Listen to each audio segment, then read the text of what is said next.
Hello everyone and welcome back. Today we're going into the first episode of our story in which Naruto befriends Sasuke and Sakura at a young age through a stroke of fate. The three then set a goal to surpass the Sannin as the strongest shinobi team and uncover a mystery about Naruto's heritage that extends beyond the limits of the elemental nations, altering the course of history forever. Don't forget to like, share, and subscribe to the channel after you watch the video. Let's get started. Konohagakure, 1800 hours. It was autumn in Konohagakure, the village hidden among the leaves, and the village itself was feeling a faux peace after the attack 7 years ago. Sure, to the untrained eye, it looked peaceful, but that was simply not the case. You see, 7 years ago, the village was mysteriously attacked on the 10th of October, by the Kyubi no Yuko, nine-tailed demon fox. It was a truly fearsome creature, decimating Konoha's shinobi in seconds as if they were just chew toys. The fox seemed unstoppable until the fourth Hokage, Minato Namikaze, stood up to face the seemingly invincible foe. However, as strong as the yondaime was, even he was not a match for the beast itself.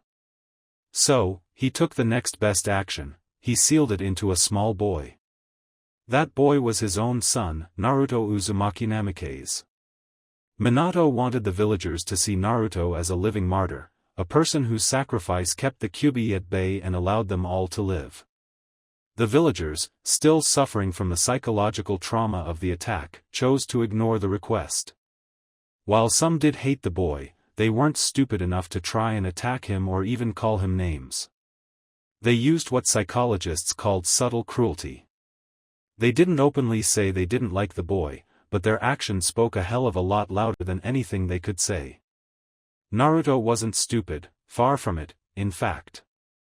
He knew damn well what the civilian population of Konoha thought of him. So far, he still hasn't deduced a reason yet. Until then, he'd settle on pulling pranks and making a name for himself. Too bad he always got caught like now. Damn it. Naruto, I'm going to make you suffer for this. Iruka said, chasing the young boy who was laughing hysterically. Iruka was a chunin at the Konoha Ninja Academy in his mid-20s, of average height, brown hair that tied into a spiky bun and a scar on his cheek. He was the only who actually, deep down, liked Naruto.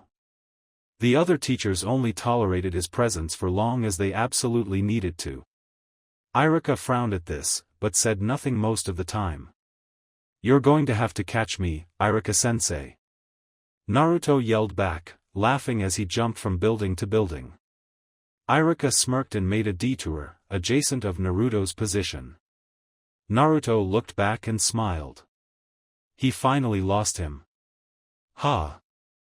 I knew he couldn't catch me, Naruto said with a grin as he landed on a branch to relax. You're good, Naruto, but not that good, a voice said from behind. Naruto's grin turned to a mock frown. He turned around and gave Iruka a nervous glance. He was giving a stern, but caring look to the young Jinchuriki. Iruka dropped down to sit with Naruto on the branch he was on. Naruto, he began in a scolding tone, you've got to stop pulling all these pranks. It's only giving you negative press. Naruto scowled, which Iruka flinched at.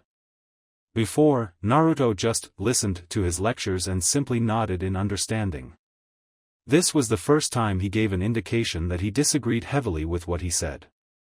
Tell me, Iruka-sensei. If you were a social outcast where everyone hated you for a reason even you, yourself, did not, wouldn't you try to do anything to get attention? Tell me that. Naruto yelled unintentionally. Iruka balked at his tone of voice and gave him a solemn expression in return. Naruto looked smug. Exactly. You can't. So don't try and act like you know what I'm going through, because you don't, he replied bitterly as he jumped from the tree to the ground. Iruka looked on and finally found his voice, shouting, Hey! Naruto, where are you going? Naruto didn't even turn around to look at him. He just kept walking on down the silent streets of Konoha. A place where I can think in peace, he simply stated. Iruka frowned and was tempted to follow him. No, what am I thinking? That's likely not such a good idea in the first place. He'll come around tomorrow, I hope. The dolphin sighed again as he took a last look at Naruto's retreating form and then vanished in a swirl of leaves. Naruto continued walking on, his destination even unknown to himself. Little did he know that that destination would cause ripple effects that would change Shinobi history forever. Near the same time, sleep didn't come easily for Sasuke Uchiha, youngest of the Uchiha clan. It wasn't exactly surprising considering the events that happened just a few hours ago. After all, it wasn't every day that a kid who tried his best learned that his father was not only disappointed in him, but wanted little to do with his son. In a way, it really wasn't all that surprising to the young Uchiha. It explained much about why Fugaku, his father, ignored him unless absolutely necessary, to favor his prodigious older brother, Itachi. At least he knew the truth, and for that, Sasuke was happy, grateful, even. That described his mood, but not exactly his state of mind. No, to describe that, you'd have to look up the words pissed in a dictionary and in a thesaurus for all its related synonyms. He looked out from his bed to look at the alarm clock. It wasn't being blocked by the sun as it was almost night time, but he could clearly see it was 7, which made him grunt. The more Sasuke thought about it, the more agitated he became. Not at Itachi, no. Hell, not even at his father. He was mostly angry at himself for being so weak. Then, in his mind, his father wouldn't be as angry and disappointed with him. Sasuke sat up and punched the wall with the side of a balled-up right fist in anger. You know the worst part of it all? They knew. They fucking knew.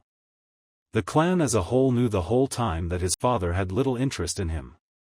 Yet, they kept feeding him lies saying that his brother was growing up and Fugaku needed to help him become a man. It's all a lie. Sasuke screamed in thought. He now knew the truth. All Fugaku wanted to do was train Itachi so that he could one day be Hokage and the Uchiha could dominate the village. Not everything is all about power. Sasuke thought angrily, knowing no idea how ironic his thoughts were. Regardless of that little tidbit of information, his father still treated him like trash. As if he were nothing compared to his brother. Granted, that was true in Shinobi terms, but he deserved some attention, too. I need some training to do just to let off some steam, the young Uchiha said to himself, turning to get out of bed. He made up his bed knowing full well it would get messy again when he came back. Looking in his dresser, he found his trademark shorts and, with a bit of effort, put them on. Sasuke already had on a shirt, so all he needed to do was find his sandals. Sasuke looked under his bed and frowned when he didn't find him. He grunted, irritated yet again. "Mom," he called out, "have you seen my sandals anywhere?" There was no answer for a few seconds until, "Yeah, they're in the kitchen by the fridge." Mikoto called back, going back to washing the dishes from dinner. Sasuke mentally slapped himself. Of course his sandals wouldn't be by his room. He always left them in the kitchen. Guess today is not my day, Sasuke said to himself, heading toward the kitchen. He ran past his father's study who was, of course, talking to Itachi. Sasuke just rolled his eyes and kept going. Mikoto turned around suddenly at Sasuke's entrance and her hands were dripping wet from dealing with dish detergent and soapy water. "Where are you headed off to all of a sudden?" she asked curiously. Sasuke just shrugged as he put on both pairs. "I honestly have no clue, but I need to go somewhere to clear my head, okay?" Sasuke responded, taking a pack of shuriken and kunai from their racks. Mikoto frowned at her son's choice of words and tone of voice. "You sure you don't want to talk about it?" "No, Mom," he declared with finality, hopefully brooking no argument on the matter. He left out the door without another word. Mikoto sighed again and turned off the kitchen faucet. She'd do the rest later.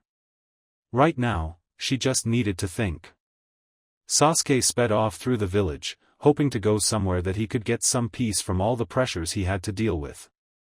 "Man, I hope I'll feel better after tonight," Sasuke uttered rather sadly. Sasuke would have no idea on what was going to happen to him. Haruno residence, 1830 hours. Sakura Haruno wasn't what you would call the average girl. She was intelligent, nice, thoughtful and, most of all, beautiful in her own way. Sure, many picked on her because she had a huge forehead, but even the most cynical person couldn't deny that the girl was pretty for her age. Throughout the day, she talked with many girls, smiled, and played just like any other normal girl. That was what they all thought. They didn't know the truth, however. What did Sakura have to hide when she was just a normal girl, after all? That fallacy couldn't be farther from the reality. There was a huge banging on Sakura's door as she subconsciously cowered in fear on her bed, using the sheets as if they'll somehow protect her. "Oh, Sakura, why don't you open the door for your father, why don't ya?" A sly voice said on the other side that sent chills down her spine. Still, however, she refused silently. In truth, the man on the other side of the door wasn't her real father, but he had been part of the family since as long as she could remember and most figured she might as well called him Dad. Sakura would have none of that cause I said open this goddamn door, he yelled in anger, trying to literally bust down the lock. With each and every slam, Sakura got more and more terrified. "Tetsuya, leave me alone," Sakura shouted, finally getting the courage to speak. She developed a lump in her throat as the words left her mouth, fearful of the consequences. She waited. And waited. Nothing came. Not a sound, not a bash on the door, nothing. Sakura sniffed, and dried her tears with her right arm. Thank Kami, she thought, thankful that Tetsuya had decided to leave her alone. Her joy was cut short when her door was slammed open and hit the wall so hard that it left a dent in the back wall about 3 inches deep. Tetsuya looked at her with a mixture of both anger and a slight look of when a predator caught sight of its prey. Tetsuya was tall at about 6 feet, 2 inches, had short wavy hair, a muscular build and had a nicely trimmed beard to complement his naturally black eyes. On the outside, people knew Tetsuya as a normal man with high goals in life. He was a successful ninja whose career got cut short due to an injury to his legs. Even though it healed eventually, he had no desire to go back to a profession that almost killed him. Unknown to many of the populace, he was respected by those who did know him. What they didn't know was that Tetsuya had a certain taste for women. Particularly, these women weren't really women at all, they barely qualified as girls. Yes, Tetsuya had a secret that he planned to take with him to the grave. He had a taste and attraction to young females, particularly those under the age of 11. He knew he was sick, but he honestly didn't care. It turned him on and he was going to live out each and every one of his fantasies. Right now, the sight of Sakura trembling in fear at the sight of his mere presence turned Tetsuya on in ways that no psychologist or psychiatrist could explain.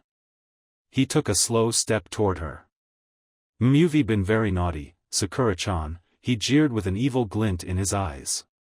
Tears once again started to form in her eyes as she tried to say something, but her primal fear took over and she was shaken to the core. The way he said her name and the added honorific sickened her. She may have been young, but even she could tell what this Mano monster was doing wasn't just wrong. It was flat out disgusting. "For being so naughty, Sakura-chan, I may have to punish you to keep you in line," he purred, smirking as Sakura's eyes widened and she shook her head rapidly in defiance. This only made Tetsuya smile even bigger, if such an act was possible. "PL please." Don't," Sakura stuttered out through tears. What she got in response was a backhand that sent her flying off her bed and on the floor. On the way, she hit the lamp on the dresser, causing it to fall down with her. The lamp inside shattered, causing the room to darken a bit, but thankfully, none of the glass hit Sakura. That was the last thing on her mind at the moment as she looked up at Tetsuya's apathetic eyes. "Shut up. What did I tell you about backsassing me?" he roared in fury as he forced the pink-haired girl to stand up. Sakura didn't even bother trying to get free. It was hopeless as he was far stronger than she ever would be. She looked him with a pleading look. Tetsuya gently sat her on her bed, which surprised the hell out of the girl. He rubbed her soothingly, but Sakura could tell he was getting off in a sick twisted way from touching her.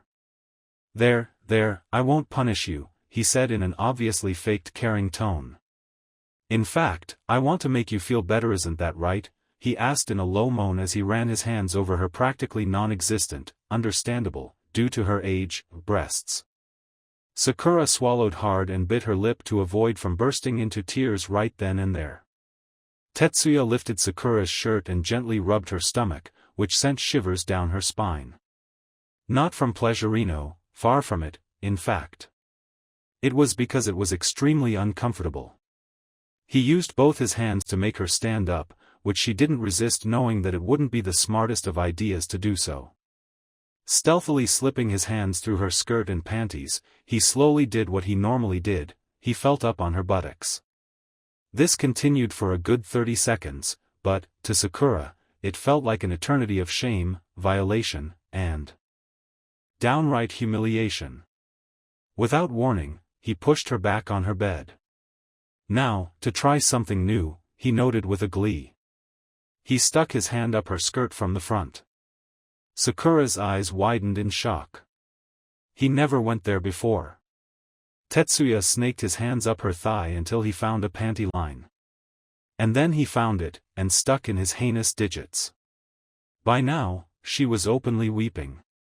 He was messing with what was considered sacred to a female. All for some sick game that he played with her. By the kama somebody anybody please, help me. She pleaded to the higher powers, begging for a miracle. By a rare stroke of luck, she heard the door open and thought she was saved. Tetsuya, on the other hand, suddenly reared back his hand in a feigning wince and shouted in mock agony. Ah, what the hell, Sakura?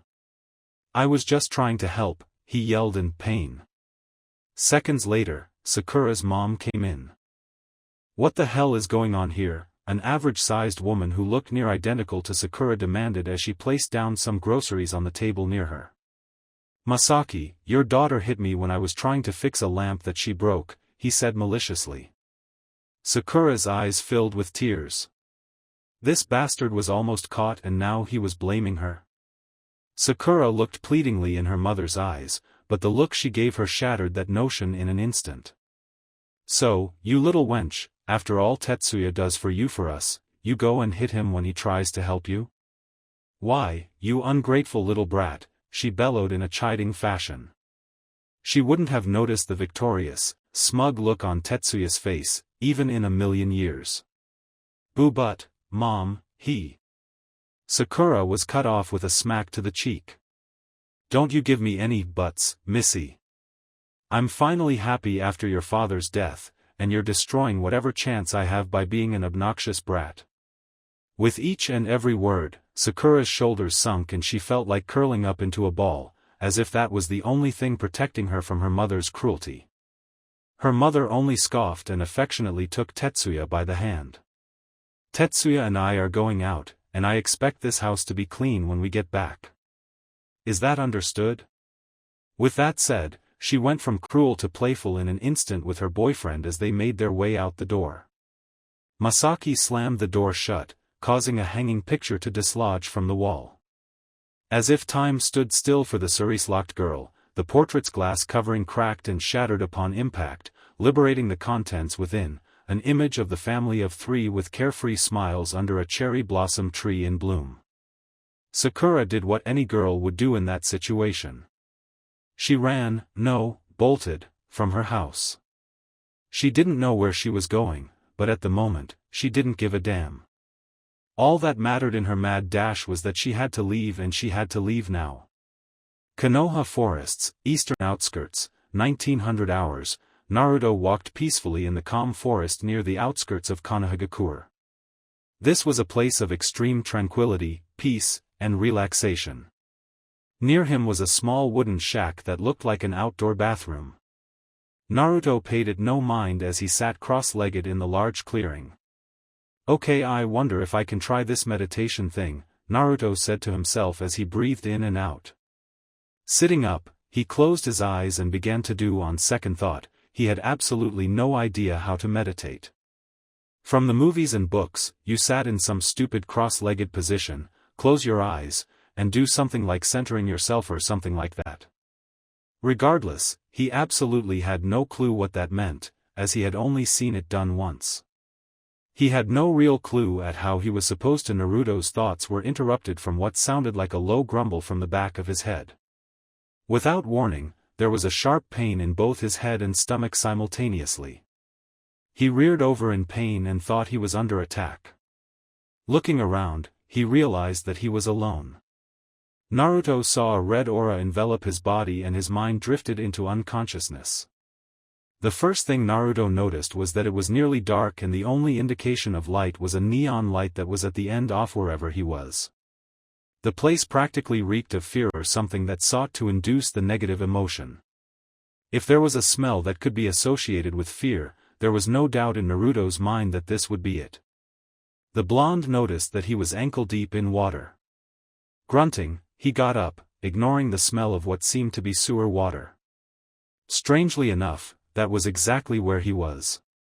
Down the small corridor, a miasma of green neon lights exposed endless pipes and conduit lines. These pipes have to lead somewhere, the blonde deduced as he walked along the barren pathways in the stinking liquid. The light at the end turned red, and at the end of the path was the last thing Naruto expected. A gate. Yes. It was, without question, a gate which had intricate patterns carved along the bars, and in the middle was a flimsy piece of paper that had the kanji 4 seal on it. Inside the bars was pitch black, and as good as Naruto's vision was, seeing things at 20 feet where the average human only saw at 10 feet, he couldn't make out anything. What the hell is this gate here for? Naruto asked to no one in particular. That particular quandary was quickly answered. An absolutely terrifying image made itself known, and as much the blonde wanted to back away, his fear was taking control of him. Naruto and the whatever it was stared at each other for what seemed like an eternity and then some. Then it did something he didn't expect, it laughed. It was deep and menacing and quite possible the most evil laugh that Naruto had ever heard. Naruto gulped and tried to stand his ground and failed miserably. Well, I finally get to meet my vessel after all these years, it spoke in the same deep voice it had laughed in previously. Vessel? What the hell are you talking about? Naruto asked as his confusion took over his fear. At this, the entity bellowed in laughter, yet again. So, you truly don't know, do you? It is I, the Kyubi no Yuko, strongest of all the 9 Bijou, the Carmine Beast spoke proudly. Naruto's eyes almost burst out of his skull. No, it can't be. The fox was supposed to be dead. No way. The fox was killed by the Yondaime Hokage 8 years ago. There's no possible way it could be still alive. Naruto retorted back in absolute denial. The blonde kid swore to himself that he heard a snort release from the mammoth creature's imposing frame. First of all, I'm not an it, you insolent brat. I'm a male, just like you are, except smarter. But to rebut your fallacy, let me ask you this. What do you know about the Bijou? The Kyubi asked as in a sly tone as if he couldn't wait to bring reality crashing down on the boy. Naruto shrugged. They're like these huge animals, powerful, and can't be killed by natural means. They can only be sealed. To where was this distrustful entity directing? Do you know the day of when I attacked? You supposedly attacked on the 10th of October, 8 years ago, Naruto replied, still not getting the entire picture. The Kyubi only grinned wider.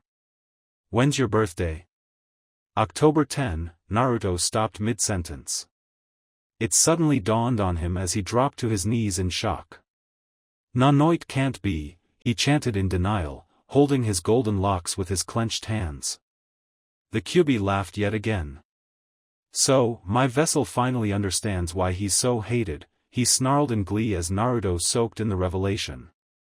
Everything started to fall into place, the stairs, the subtle third degree, everything was all because the Yondaime had sealed the Kyubi within him and damning him to a life of hell. Right then and there, as liquid saline descended from his cheeks in anguish, he wanted to just crawl up in a ball and die. Pick yourself off the ground, and stop your blubbering. It's unsightly, even to my own tastes, the Kyuubi grumbled in a serious manner. Naruto was surprised. There was no malice in his voice. What the hell do you mean? I just found out that I was cursed to, the fox cut him off. Shut up, he roared, silencing Naruto almost immediately. You and I are going to have a long chat, so you need to shut the hell up and listen to what I have to say. Is that understood? Naruto only nodded dumbly, trying to find his voice, but grimaced at the long chat. Naruto wasn't known to have the biggest attention span. The fox's eyes seemed to lighten up and they didn't seem as menacing as before, which caused Naruto to relax a bit more. For starters, he began, we are in your mind. Don't worry about time, as time in here is much faster than the outside. You shouldn't have to worry about anyone attacking you or us, rather. Naruto bobbed his head as the fox sat down on his, Naruto tried to remember, haunches as if fully at rest. Now that you actually are aware of my existence, I believe it's time we made the best of the predicament in which we have found ourselves, to put it lightly, before I have the luxury of thinking over the things I'd do to Konoha, if I ever got released. However, now I don't have that time, seeing as you know me now. You'll call on my power, both consciously and subconsciously. As such, I say we need to make a deal or several. Deals? What kind of deals? Naruto asked quizzically, with a twinge of skepticism. The Kyuubi brought down his nose so it was close to Naruto's face, which kind of intimidated him. But the fox didn't need to know that. Simple. I know more about you than you likely know about yourself. Naruto frowned at the cryptic response. That didn't answer his question. I have had much time to observe your life in this village. The villagers don't attack you, but they try to. Wear you down psychologically by excluding you from social events, shooing their children away, and any other things that would bring trauma to any normal boy. Naruto's face went sad for a bit as he realized everything that was said was the absolute truth. But, you're not a normal boy, are you? You're resilient and you've never given up, despite what these pitiful humans have tried doing to you, the Kyuubi praised. Yes, I know this. Get to the point.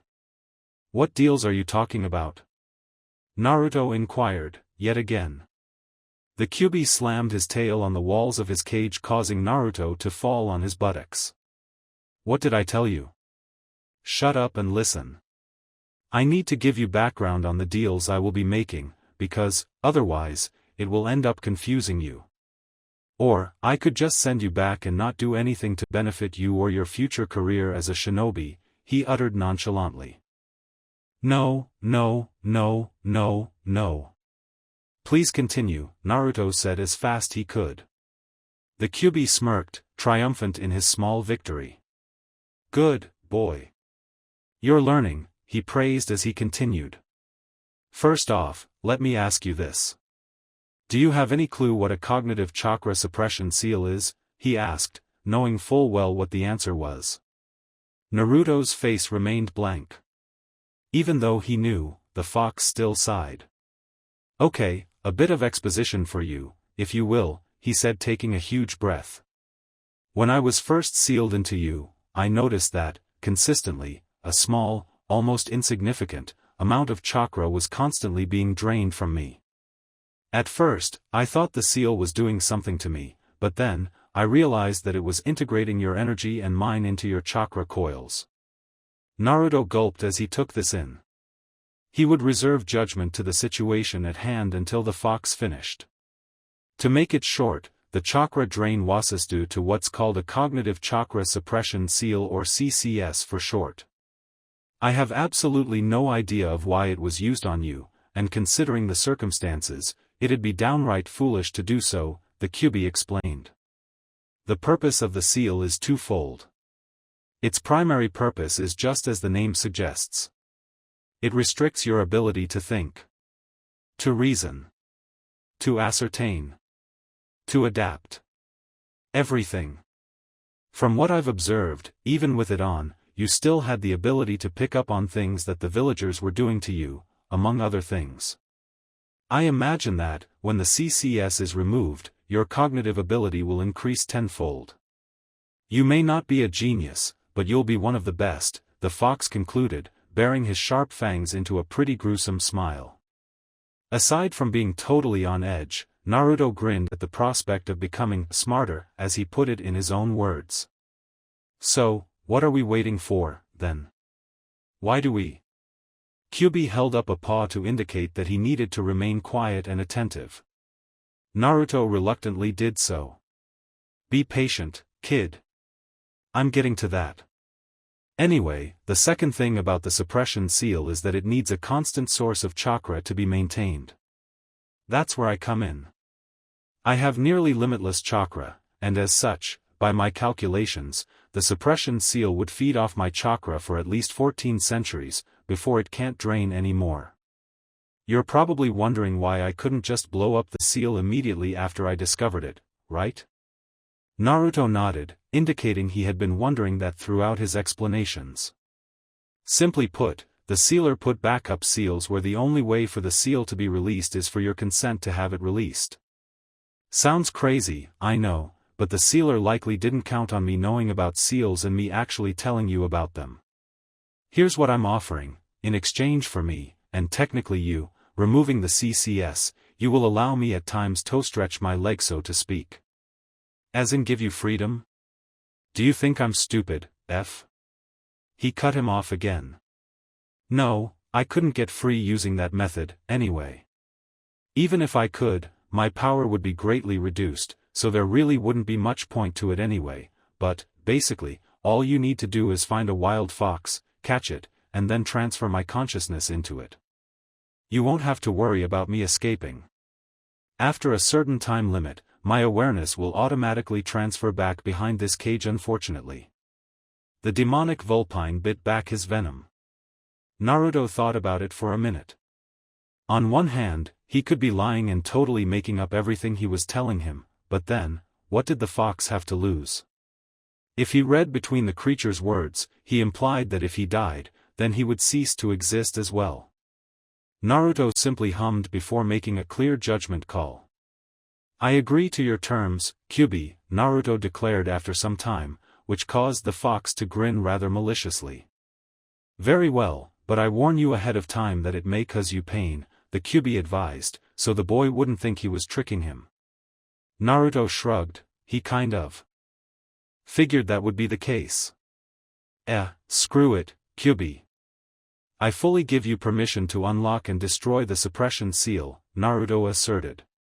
That was all Kyubi needed before his chakra surged through Naruto and the sewer of his mind. Naruto left his mind before pain even had time to register within. XXXXX Naruto's vision blurred as he was still in the same spot he was previously before the Kyubi sucked him into his mindscape. He shook his head and his vision returned to normal. Something felt odd. Yes, truly odd, yet also amazing at the same time. It was just as Kyubi said. His mind felt clearer, sharper, and far more in tune with his environment. He heard the sound of shuriken whizzing the distance to hit stationary targets.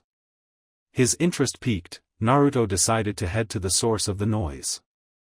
When he walked up to a clearing, adjacent to his position, he saw a boy about his age throwing shuriken and kunai.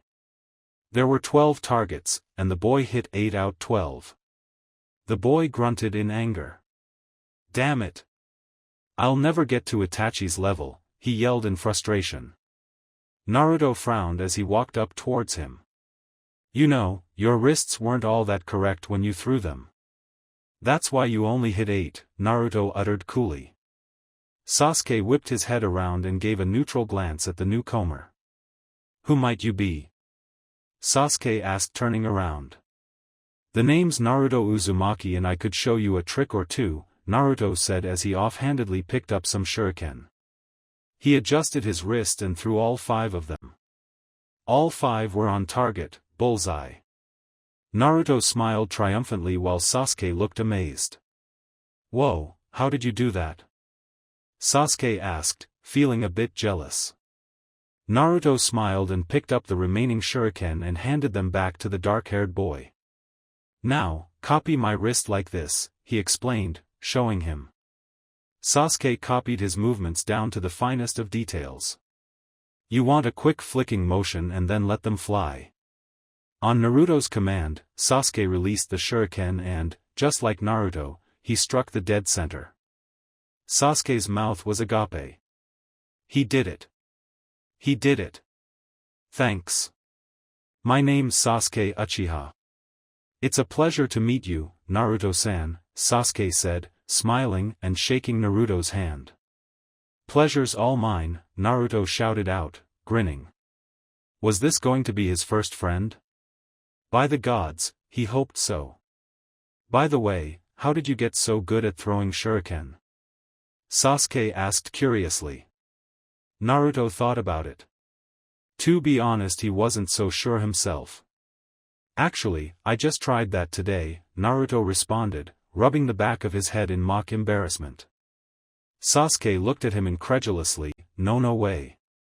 Yep, I think I remember reading it in a book. I guess I just applied the principles here, Naruto explained, and Sasuke just nodded. The raven-haired Uchiha was about to say something else when they both heard someone crying. About 15 meters away from Naruto and Sasuke's position, Sakura ran outside of the built pathways of the forest with one goal: to get away. Get away from the pain. Get away from the abuse. The fact that her mother took Tetsuya's side over her own pained her heart in ways no tongue on earth could explain. She hugged herself tightly as she sunk to her knees as tears flowed freely once again. There was a small puddle left over from the rain on the previous night. She looked at her reflection as she watched her face change from anger, grief, bitterness, and back again. For a brief moment, she could have sworn she saw Tetsuya with a cruel smirk on his face. She balled up a fist and slammed the puddle, breaking his reflection. Sakura was startled by a sudden movement she felt. Sakura didn't know it yet, but her shinobi skills were already developing right then, even though she still wasn't to be enrolled in the academy, like Naruto and Sasuke, for another 6 months or so. Who's there? Sakura managed to squeak out, stuttering the first part of her question. From their hiding places, Sasuke and Naruto emerged with noticeable frowns on their faces. Sakura subconsciously backed away. Naruto held up his hands. Hey, don't worry. We won't hurt you, he promised while walking up to the sniffling girl. Sasuke sighed and followed Naruto. What's wrong? Are you hurt? Naruto asked comfortingly as he kneeled down to her level. Sakura could practically feel the sincerity in his voice. It was as if he were an angel sent down from the heavens. Granted, she probably was grossly over-exaggerating, but she was 8, for crying out loud. A sexually abused 8-year-old, but the core naive personality was still there. I didn't know, she began hesitantly. Naruto touched her hand soothingly, but Sakura instantly balked under the brush of his fingers. She had been violated just hours ago, and she was not ready to be touched just yet. Sasuke frowned a bit. Hey, don't be afraid. We're here to help. We won't hurt you. Sasuke's right. We're your friends, Naruto said, somehow pulling off a half-smile, half-frown. Friends? How can we be? She was easily cut off by the raven-haired boy. That doesn't matter, Sasuke said as he shook his head in the negative, knowing what she was about to ask. We know that you're hurting, and we won't stand by and let you just sit there and cry a river. Sasuke wouldn't admit it, but he felt damn good saying that. For once, his life was looking up instead of the constant put-downs from his father. You really mean that? Sakura asked disbelievingly. Her distrust was breaking down. Not completely, but it was getting there, albeit slowly. Naruto smiled fully. Yeah, we do. My name's Naruto Uzumaki, and this, he pointed to the other kid in his company, is Sasuke Uchiha. I could have introduced myself, Sasuke muttered, but Naruto must have not heard him. Naruto held out a hand, hoping for Sakura to take it. He waited. But it never came. The forest remained desolately silent. All that could be heard were the sniffs from the cherry blossom. "Hey, are you?" Naruto and Sasuke started simultaneously, before they were caught off guard by Sakura hugging them both tightly with either arm on their respective right and left sides. Sakura's head, however, was buried into Naruto's chest. Naruto turned to Sasuke. "Okay, pretty boy, what did you do?" "Me? Ugh, yes you're the only other guy here, right?" Sasuke said nothing. "Unless you were mistaken for a girl in your younger years," Naruto snickered. Sasuke was about to retort before Sakura whimpered. "Naruto." "Sasuke." "Thank you," Sakura uttered as she let tears of joy flow down her cheeks. Naruto and Sasuke let out a small smile as they hugged her back in a small group embrace. "From here on out we get stronger together," Naruto declared, to which Sasuke nodded. "No matter what happens, we always will have each other," Sasuke added. "Sakura, would you like to become a ninja with us, to get stronger?" "May a shinobi?" Sakura asked incredulously. Truth be told, the thought of being a shinobi never even occurred to her until, literally, right then. Naruto nodded. "Yeah, like the three of us could be like the super cool ninja 3 of awesomeness," he said dramatically, which got him chuckles from the other two. "You know, I never really thought about it, until now," Sakura admitted. Naruto grinned, inwardly elated that she had finally stopped crying. "But, since meeting the two of you, I think I might want to do it. To protect myself." Seeing the confused looks, she added, "I'll tell you when I'm ready." The blonde and raven-haired boys nodded in acceptance. Naruto had decided then he wouldn't tell the two about the Kyuubi until much later. "So, you accept?" Sasuke inquired, smirking. Sakura grinned back at him. "I never turned down a challenge, cha," Sakura declared with gusto. "Ah, hell yeah!" Naruto yelled. His mood reverted back to hyper, despite his increased intelligence. "All right, can you guys meet me at the library tomorrow morning? We can start preparing for the academy early," Sasuke suggested. Sakura and Naruto nodded. "Sounds great." "What time?" Sakura asked. 8:09 sound good to you?" Sasuke questioned, to which Sakura smiled. Naruto deadpanned. 9? Are you kidding me? I'm still in bed by then, he groaned. Sasuke clucked his teeth. Suck it up, Naruto. Early bird catches the worm, he countered. Naruto pouted. Oh well. Screw it, then. Good, because I bet I can learn faster than both of you. Sakura bet. Oh, really? Care to wager that? Naruto said, grinning playfully. We'll discuss the terms tomorrow, Sakura spoke while keeping a cool smirk displayed on her visage. Sasuke put his hand in the middle, which Naruto and Sakura instinctively put their hands on top. Friends? The Uchiha asked. Friends, the other two announced at the same time. They broke and turned to 3 different directions. Neither of them could wait until morning. Unknown location, summoning dimension, 3 extremely large figures were watching the exchange with extreme interest. One figure moved from the shadows, identifying itself as a large silver and black serpent. It had 2 tails that split in the middle and 4 bat-like wings. The other 2 figures were only seen by their eyes, which were a blood red and light silver. Well, Bahamut, it seems these 3 may prove most interesting summoners to our respective clans, the figure with red eyes spoke in a deep voice. Yes, Zelos. They seem to incorporate the traits of all 3 of us, the one known as Bahamut responded. He turned to the one with silver eyes. Bayako, what do you think? The Sakura girl, she intrigues me. Feel drawn to her, Bayako cryptically answered. I feel the same about the Uchiha. He doesn't seem to have the typical arrogance of his clan, because, otherwise, there's no way in hell I'd let him sign my contract. Zelos spat in disgust. Truth be told, he hated all of the Uchiha brats. Except for, obviously, Sasuke himself. Naruto. The holder of the 9 tails. He's perfect for me. However, we can't contact them now. They are much too young, and they couldn't handle us until at best they were 15 or 16, depending on how fast they grow. The other 2 nodded. Then it is settled. I shall allow in 4 years' time to allow Sakura Haruno be the holder of my contract, Byako proudly proclaimed. I shall allow Sasuke Uchiha in 4 years' time to wield the power of my contract, Zelos uttered with a strong determination. I, Bahamut, King of the Dragons, shall allow Naruto Uzumaki in 4 years' time to wield the power of the dragons, he roared.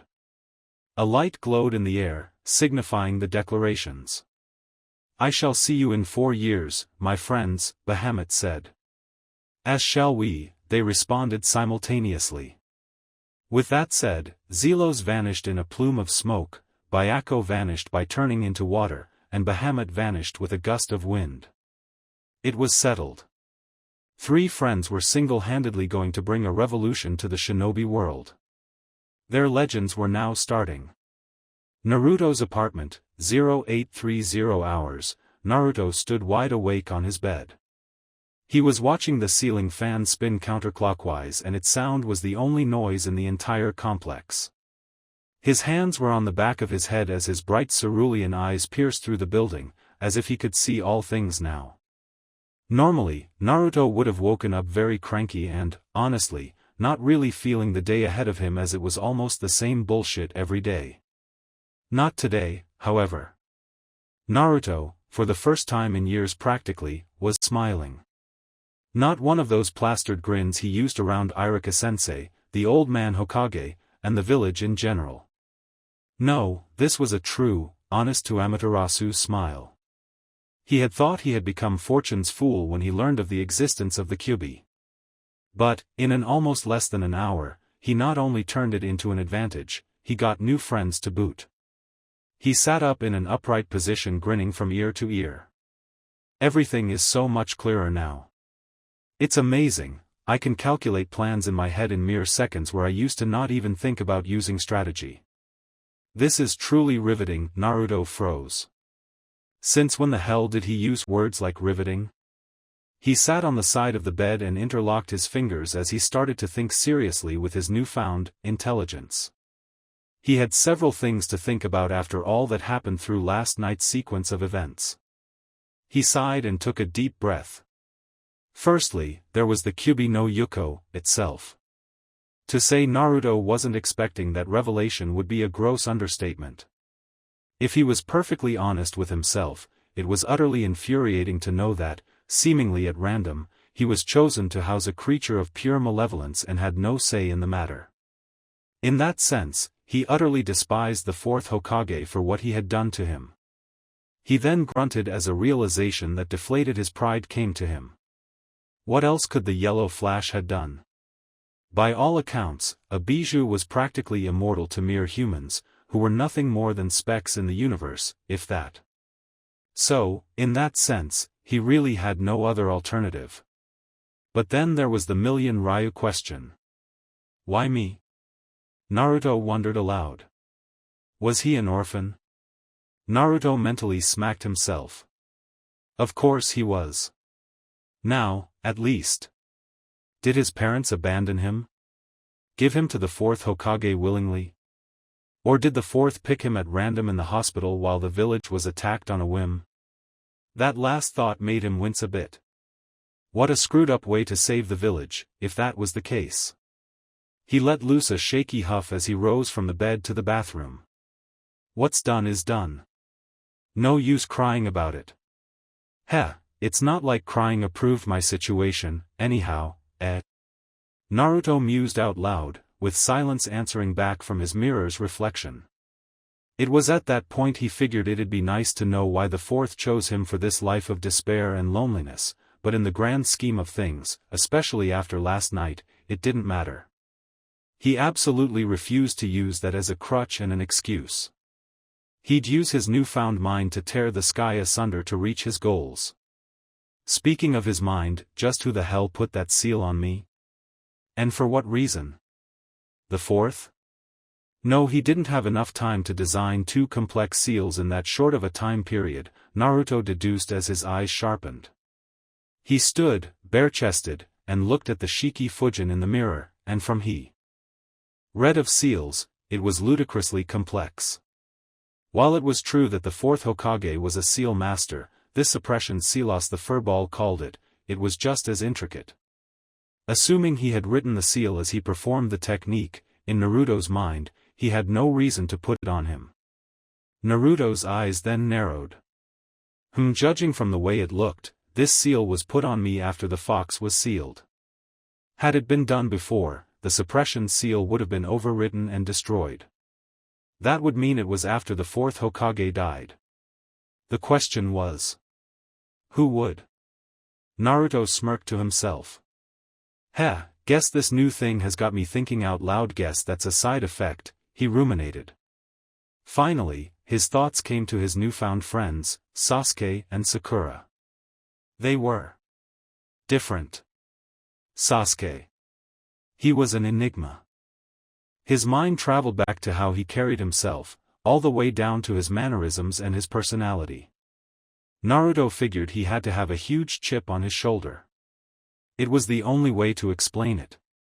His eyes held pain, loneliness, and most of all, rejection. Rejection from what, the blonde had no idea. The Uchiha was one of the four noble families, the other three being the Aburame, Akimichi, and Hyuga, so it couldn't have been a rejection from society. Despite their less than stellar past, the Uchiha were well respected by most of the civilians and a good number of the shinobi. So in that respect, he couldn't be rejected by society, at least, not like he was. Then there was the rosette-haired Sakura. Something just seemed off about her. Not in a way that made her presence off-putting, but he was almost sure that she was hiding something. And from what the blonde could tell, it was nothing to laugh at. If something made an 8-year-old girl come all the way out into the outskirts of Konoha, something terrible must have happened. Hundreds of possibilities ran through his mind, but he didn't have sufficient enough evidence to lean one way or the other. Ugh! None of it makes sense, he growled in frustration. Then, he stopped himself as his mind started to reason with logic, yet again. Of course it didn't make sense. He had just met them yesterday. What, were they supposed to tell them their life story or something? Tell him all their secrets just like that?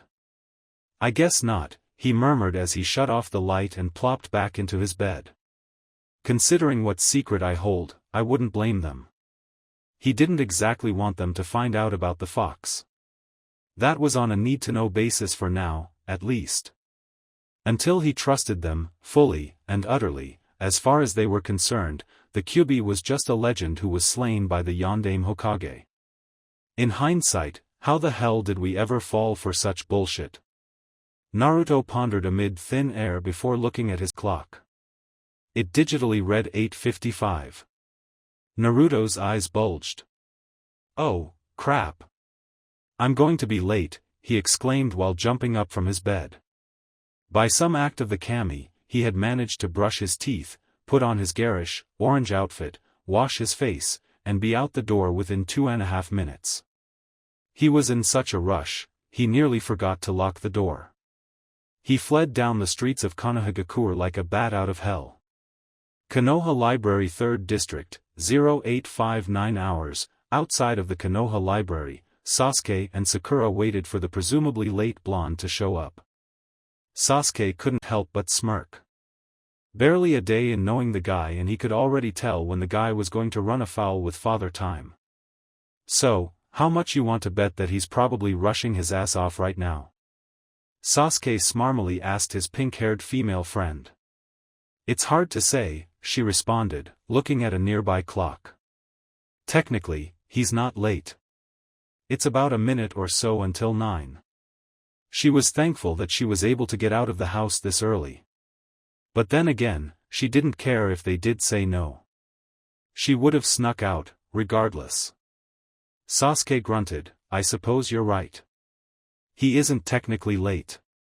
I'm sure he'll be here. As if on cue, a blur of orange ran past them skidding to a stop, and there was Naruto Uzumaki grinning from ear to ear. Sakura smirked. I told you he'd be here. Sasuke waved her off with a dismissive gesture. Yeah, Naruto, however, was a bit confused. Why wouldn't I be here? He questioned a bit dumbly. Oh, nothing. Sasuke here thought you'd show up late, she answered, smiling sweetly at her victory. Asshole, Naruto simply rolled his eyes. Shall we? Sasuke asked, completely ignoring Naruto's comment, as all three of them turned to the entrance of the library. Naruto and Sakura nodded as the trio traveled up the steps. Naruto gulped a bit and looked at the both of them. They all nodded to each other and he pushed the door open and they entered. Hokage's Tower, 0905 hours, Hiruzen.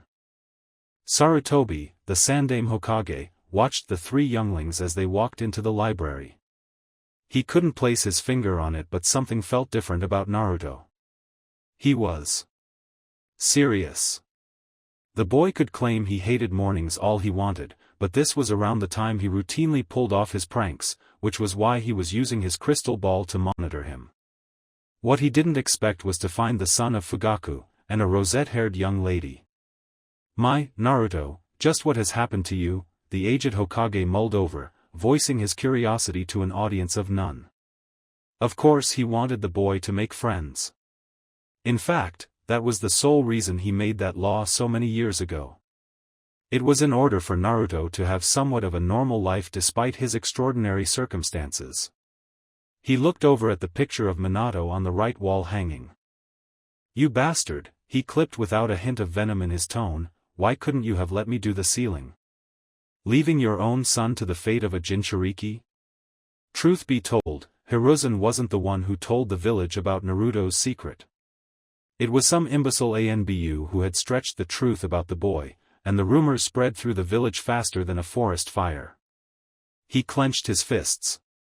The Anbu thought he was clever, but he couldn't escape the deductive and inquisitive retired Hokage. He wasn't called the professor for nothing. He executed him.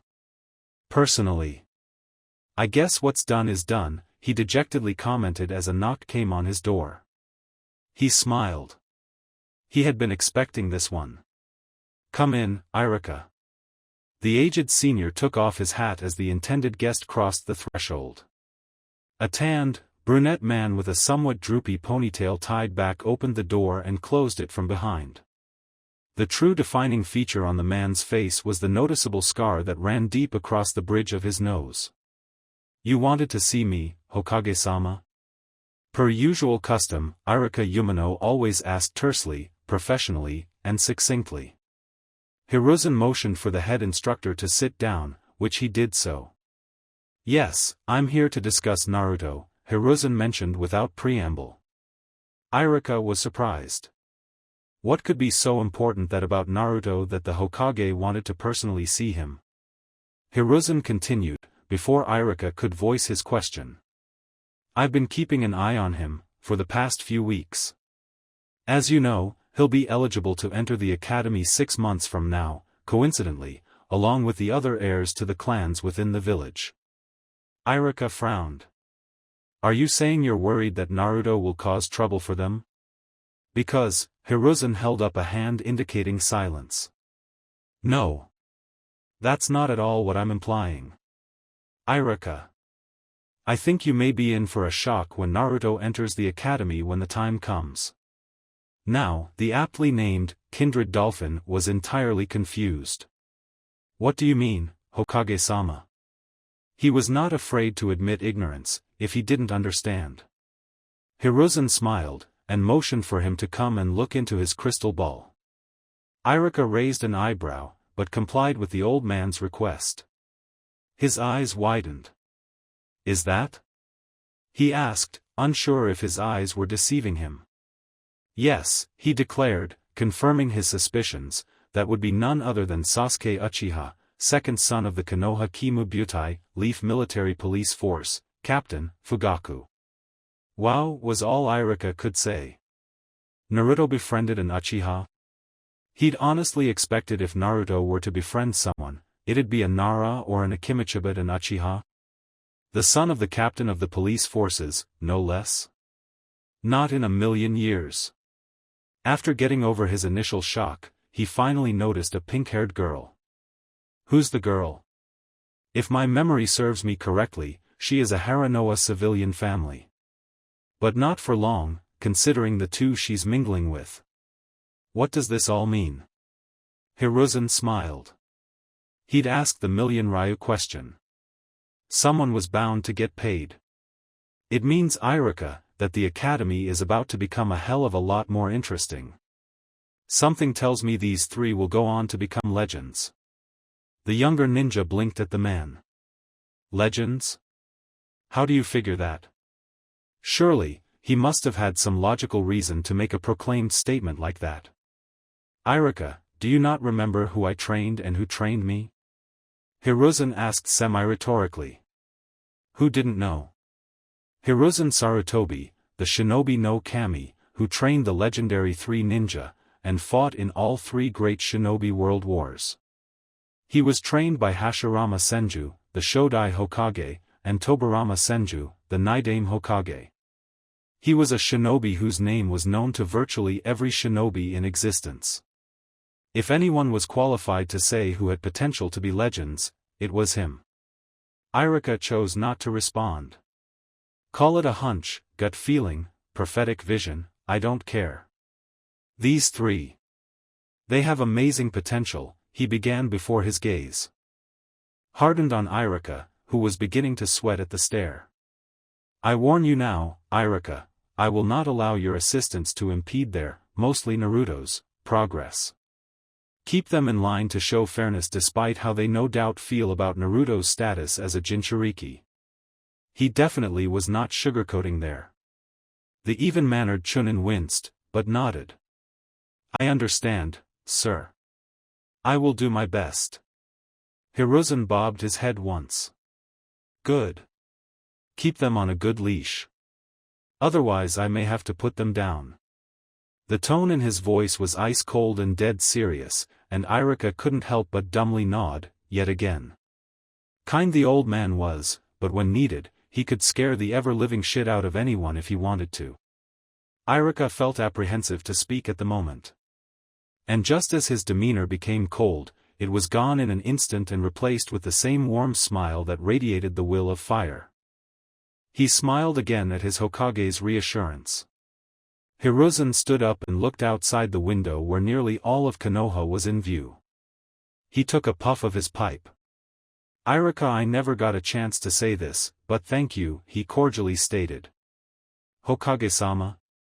Irika asked, confused, but the wizened fire shadow continued on, uninterrupted. For showing Naruto kindness, when few would even give him the time of day, the professor explained. Irika nodded in understanding as Hiruzen continued. I love this village with all of my heart and would gladly give my life if it meant we saw another sunrise. However, at times, I grow impatient with their less than stellar response to Naruto's status as a Jinchuriki. You feel they are ungrateful? Irika asked quizzically. Hiruzen smiled, even though Irika couldn't see it with his back turned. The Chunin was far more insightful than most gave him credit for. Then again, growing close to Naruto over the years, he'd sort of had to figure out people since it had been tough for the instructor to gain the boy's trust. What little he had, anyhow. You're insightful as ever, Irika, the Hokage praised, causing said person to blush in embarrassment. The Yondaime gave his life for this village, asked Naruto to be treated as a hero, and yet they simply don't acknowledge his existence. Hiruzen's voice was neutral, but even Irika could detect the subtle undercurrent of desolation that the Hokage tried to hide. Well, at the very least, they don't treat him like some other villages treat their Jinchuriki, Irika countered, not sure if he was trying to reassure himself or the Hokage. Hiruzen frowned. Ah, yes. Indeed. As much as I feel sorry for Naruto, he's still considered human for the most part. Hell, even Danzo thought it beneath him to try to turn him into a weapon. Iruka stood up suddenly. Whoa, Hokage-sama, please, forgive me if I'm rude, but are you sure to trust me with such sensitive information? While Iruka knew he could keep a secret, he was only a chunin for heaven's sake. Most shinobi would kill for the juicy details, or the S-class village secrets, but he didn't want to carry the burden of having awareness of those clandestine bits of intelligence. Plausible deniability went a long way in the shinobi world. Hiruzen didn't even bat an eyelash. Yes, I am. I feel like I can trust you and my gut has never steered me wrong.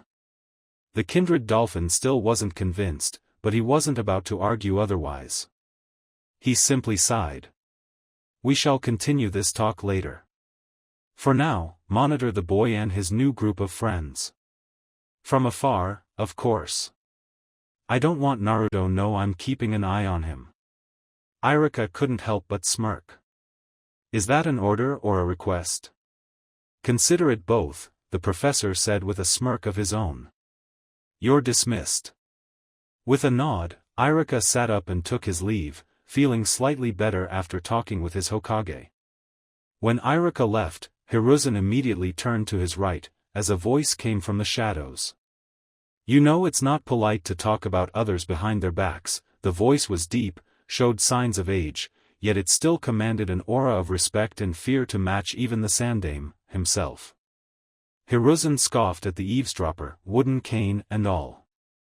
Coming from you, Danzo? How hypocritical of you, Hiruzen spitefully chided. The newly named Danzo stepped out from the shadows. Judging from his appearance, he was a man that had seen enough battle no man should see in several lifetimes. He was old, and sickly, and leaned on a cane for support.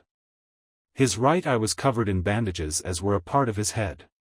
But, in any case, I'm glad you're here. We have much to discuss. Yes, Hiruzen would do. Konoha Library, 0949 hours, good call, Naruto.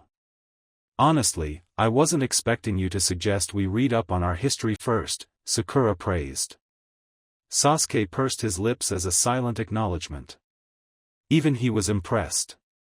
At first, he was against it, but Naruto's reasoning certainly made a hell of a lot of sense. The trio was currently sitting in a corner on cushions, triangularly, with several scrolls and traditional books near them. They chose a place as far away from where people normally went so they could talk in peace and private. Naruto grinned sheepishly. Oh, come on, Sakura, you know I can't take all the credit. You're the one who found the book first. Otherwise, I'd have gone straight to the jutsu on impulse. The rosette-haired girl simply shook her head.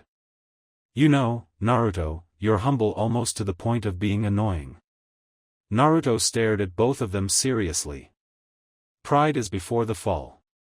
We should know our limits so we can surpass them. That's what Hokage Gigi told me, when I asked him some of the things I needed to do to become a great shinobi. Naruto's right, the dark-eyed Uchiha spoke up. I've read some of my clan history and as much as it hurts my pride, my clan's number one weakness is our arrogance. He looked down as if ashamed. I've seen how prideful and arrogant my father has been, thinking himself superior to everyone because he's simply an Uchiha. I disagree. Naruto and Sakura said nothing, but intently listened to the Uchiha as he let his personal feelings out. He looked back at the fellow male and female of their group. So let's start with the Basixo. We'll have a head start when we enter the academy, and to expand our knowledge of how everything works. Naruto and Sakura smirked. Let's do this. Sakura delicately shouted, unrolling a scroll and laying it down in the middle so they all could see. Okay, basic understanding of how our world works, Naruto said aloud. 5 great shinobi villages: Konohagakure, that's us, obviously, Kumogakure, Kirigakure, Sunagakure, and Iwagakure. Sakura thought for a moment. What else do they say about them? I wonder if there are any weaknesses we can discover. Weaknesses? Why? Naruto asked. Think about it. If we know what their general weaknesses are, we can better be prepared if, heaven forbid, we ever go to war, Sakura explained in a scholarly fashion. Or for the Chunin exams, Sasuke added, looking at the scroll. Huh, they both said in response. Sasuke simply unrolled a part that of the scroll that caught his eye so he could detail further. Look at this, as a tradition rather than an actual international law, the Chunin exams are held twice every year in a different shinobi village to show off each village's promising genin. I see, Naruto uttered while beginning to understand. He blinked once for good measure. This is a replacement for war. Quite ingenious, when you think about it. Sasuke nodded. If the villages can't show deterrence by war, why not do the next best thing? Show off your most talented genin in front of all the villages, to see what kind of potential they have. Naruto frowned. There's a problem with that. Logic started to circulate through his mind again. Not all 5 villages are present at any one Chunin exam. Well, Naruto-kun, that's why there's rotation. See here? Sakura interjected as she pointed to a diagram that seemed to show how the host village was chosen. According to it, it alternated with Konohagakure at the top to Kyumo, then Suna, then Kiri, and finally Iwa. Now, then, think about it. What about this order suggests that all 5 won't attend at the same time? Sakura asked while anticipating no other questions. Naruto stood there thinking about the implications of all this. Not at Sakura's question, no. But they were each challenging each other. Testing each other's wits. Most importantly of all, learning from each other, in ways no instructor could ever teach them. Geographical locations, Sasuke said aloud as he sat back in disbelief. It was so simple, yet so hidden at the same time. Sakura smirked. He had hit the nail on the head. Naruto, give me a map, Sasuke politely, but sternly, requested. Naruto shrugged and he showed him a scroll with a map of the elemental nations. The minute it opened, everything clicked in Naruto's mind. Wow, of course. Depending on which village was hosting the exams, certain villages couldn't make the journey simply because it was too long, along with crossing other smaller villages' territory, which was a goddamned mess politically. This year the exams were to be held in Kyumo, which prevented Suna and Iwa from participating, simply due to it not being worth the journey and mess involved. You guys catch on quick, Sakura said as if proud of herself for her achievement. Naruto smirked. Didn't think we'd be able to keep up with you mentally, did you? Sasuke looked at her funnily. Is that so? Oh, hush, you too. You know I was just teaching you guys as well as you guys are teaching me. Heh, bet your mom must be proud to have such a smart daughter, Sasuke commented without thinking, laughing a bit, and Sakura's mood immediately deflated. Yasu proud, she said solemnly. Naruto's eyes narrowed. As I suspected, something is wrong. Is that how she hides it? When she can show of her intelligence? When he mentioned her mom, Sakura, you okay? Sasuke asked, seeing her dejected look. She shook her head.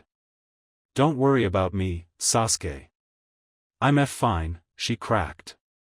Sasuke frowned, but said nothing more. Naruto sighed, deciding now was a great time to change the subject. He reached for another piece of parchment. History of Konoha? Sasuke read the kanji. Naruto shrugged his shoulders in response. Better now, than later, eh? In response, they both groaned. Naruto simply grinned in response.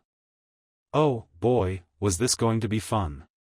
Unknown location, are you sure of this information, Zetsu? A tall, spiky-haired figure in a dark cave inquired in a monotone voice. Yes, I'm positive, Leader-sama, Zetsu replied. Zetsu was truly a strange shinobi. He was more plant than anything. Half of his body was black, and the other half, white. He seemed to have a dual personality, with the ebony side of him being more malevolent. Well, then. Things are about to become interesting once the world learns of this, the leader replied, his face still masked by the darkness. The only thing that was visible in his silhouette was his hypnotic vortex-shaped eyes. Leader Sama, such sensitive information could, a quick glare shut Zetsu up. Don't question me ever again, Zetsudo, I make myself clear? Yes, sir, he responded meekly. Good, no, get out of my sight, he commanded dismissively with a flick of his hand. Zetsu nodded and vanished from his leader's sight. The leader felt a presence behind him. Shall we accept the deal? The voice was soft and feminine. Of course, Conan. It's not every day Akatsuki is hired by those within a village to assassinate a Kage for a Jinchuriki. So, then. Conan began. Yes, in exchange for the 8 tails we shall eliminate the Raikage. Permanently. Kumogakure, 1,100 hours, the village hidden among the clouds stood in the apex of the peninsula northeast of Fire Country and stood as the heart of power within Lightning Country. Most people assumed that every shinobi village in the E.N. Elemental Nations was a military dictatorship that was led by its Kage. This was entirely true. However, the hidden cloud was a bit different. While it was true that the village was, at its core, a dictatorship, that didn't mean that the Raikage had absolute power. The village was absolutely enormous, dwarfing the other 4 great villages by a factor of 3. Combined. As such, to say it would be difficult for the Raikage to micromanage everything in the village alone would be a vast understatement. As such, a system was introduced that divided Kumo into 13 districts. These districts would then run off a system of elections, where the people who lived in said district would choose an elected official who would represent them and their issues on the Kumo Council, which advised the Raikage himself. The council could only override decisions made by the Raikage with nothing short of a unanimous vote. Military matters, on the other hand, were wisely left solely to the Raikage. Everything else was pretty much fair game. The Raikage let most of the officials micromanage their own districts, while he basically got a broad overview of major issues. Naturally, with any attempt at some form of democracy, this gave rise to political parties, who had different agendas from each other. Whichever party had the most seats, had the most influence on public and foreign policy. This usually wasn't a problem simply because the Raikage's party usually had the most seats on the council. In effect, this system made Kumogakure a literal example of a dictatorship and a republic occurring in a single state at the exact same time. Raikage Tower, 1,105 hours, 1st District, a large, dark-skinned male sat in the comfortable chair that he was accustomed to every day. He wore the traditional Kage robes with his village's trademark yellow and white colors. He was extremely muscular to where his biceps looked like the size of tree trunks. Killer A, the Yondaime Raikage, sighed as he sat back in deep thought, drinking a small bottle of sake. PFT, he scorned. 5 years into this Kage business, and I'm already starting to hate this job. 5 years ago, his father, the Sandaime Raikage, had passed away, due to unknown reasons in his sleep.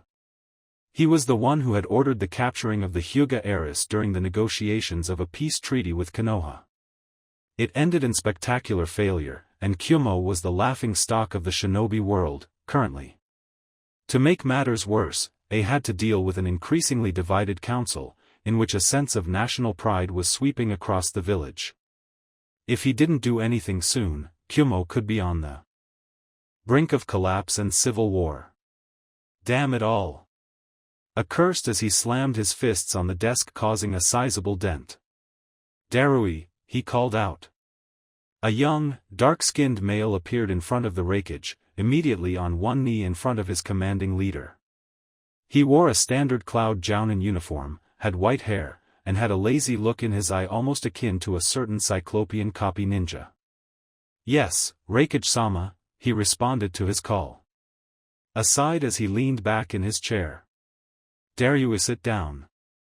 Darui raised an eyebrow not at the request, but the tone the Raikage used. He was usually upbeat and, admittedly, a bit eccentric, but now sounded defeated as if he had the entire world on his shoulders and he couldn't bear it. However, he kept the thoughts of his out-of-the-ordinary shift in mood to himself as he sat down on the left chair of the two provided in front of his desk. He made himself comfortable before waiting for A to speak again. "Darui. You're one of my most trusted shinobi and as such, I feel that I should share this with you," A began, somewhat getting to the point. "Should I?"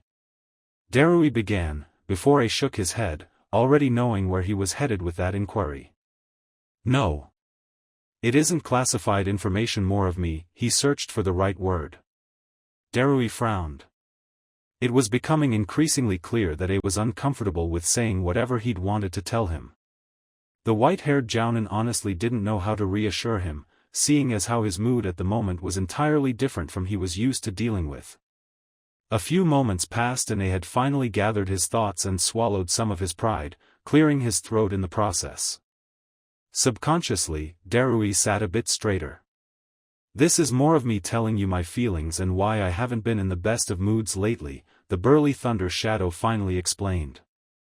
If Darui was surprised, he hid it extremely well with his lazy stoicism. A continued, "To be honest, I'm worried about the village and where it's headed in the future. We failed to capture the Byakugan, and we ended up looking like fools.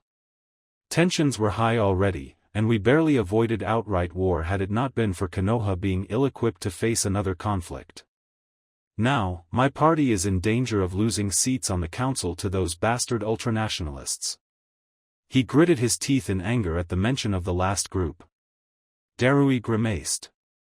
He knew very well that the ultranationalists were very dangerous. The People's Utopian National Liberation Party, or ultranationalists, was a revolutionary political party who were relatively minor considering their extreme views. It wasn't a secret that most, if not all, members of it hated A with an absolute passion. A and his father, the Third Raikage, had scaled back their forces in favor of economic prosperity. While it was true that the Cloud did enter wars during their reigns, they had lost all of them, the most recent one being A's humiliating defeat at the hands of Namikaze Minato, who was, by many, considered the most gifted shinobi to ever live. Combined with that loss, and the Hyuga incident, many of their viewpoints started to slowly shift public opinion toward them. Even though they were a minority, for now, A simply couldn't have them rounded up and executed. While he had a good hunch of what their hidden agendas were, considering he had some spies in their ranks, if he were to simply kill them off, he had no idea if the public wouldn't cry foul or not. Protecting the viewpoints of the minority had long been a bullet point of their pseudo-democracy. If he executed them because they didn't agree with him, in their eyes, what would stop him from executing them if they happened to disagree with him on a particular issue? A bloody civil war was almost guaranteed. "I understand your plight, sir," Darui began, "but do you have so little faith in our people that they will vote the ultranationalists in power, knowing how they stand? You're not seeing the big picture," Darui, the hefty shinobi chastised, which made said Jounin flinch. "People will do anything when they're desperate. Our economy isn't in shambles, but it isn't close to where it used to be. Clients are declining, and that doesn't seem to be changing anytime soon.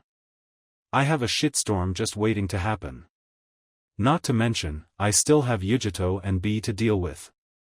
Darui sighed. "You don't think they'll resort to open warfare, do you?" I contemplated that possibility for a second. "No, I don't think so. The lot of them are genocidal psychopaths." Darui had to do a double take at the Raikage's description of them. The animosity between the parties in the village was true, genuine, unadulterated hatred. He resisted the urge to shake his head. "However, I don't think they're suicidal. I don't think they're stupid enough to engage in open warfare inside the village, with B and I to deal with," he stated matter-of-factly. The heir to the Black Lightning nodded. His Kage's logic made perfect sense, along with other things that he didn't indicate.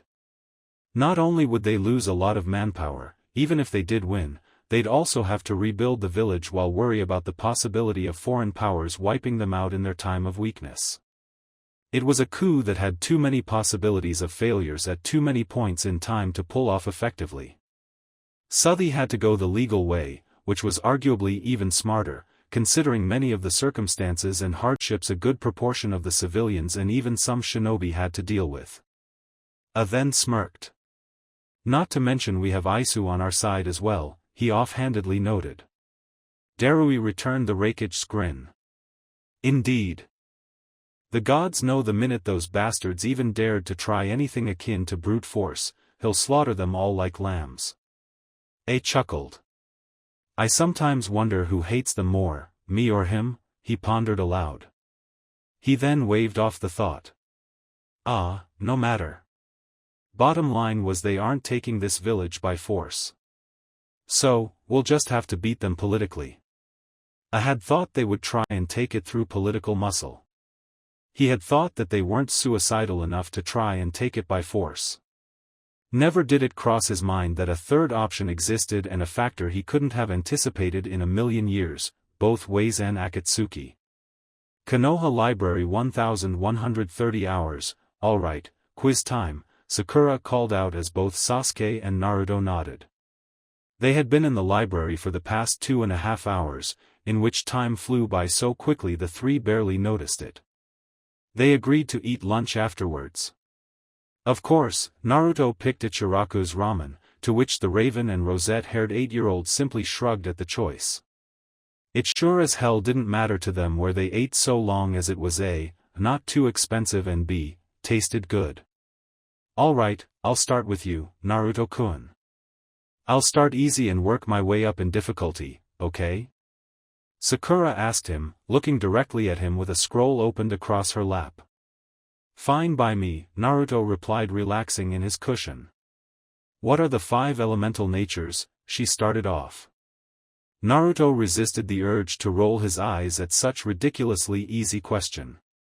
Fire, water, earth, wind, and lightning. Sakura nodded her head, indicating he was correct. Sasuke-kun, what are the names of the noble clans that reside in our village? Uchiha, Hyuga, Aburame, and Akimichi. Geez, Sakura, you'd think I'd get that wrong? He countered, laughing all the way. Naruto smirked, while Sakura giggled. Hey, I did say I was going easy at first, she defended before turning back to Naruto. Okay, Naruto-kun, you're next. Name the founding members of our village. Naruto smirked before she added, yes, that includes the minor ones, too, she added, wiping the smirk off his face. She grinned, triumphant. Damn, Sakura, you're evil, Sasuke said laughing. She simply smiled. Shut it, Sasuke. Naruto complained before he contemplated.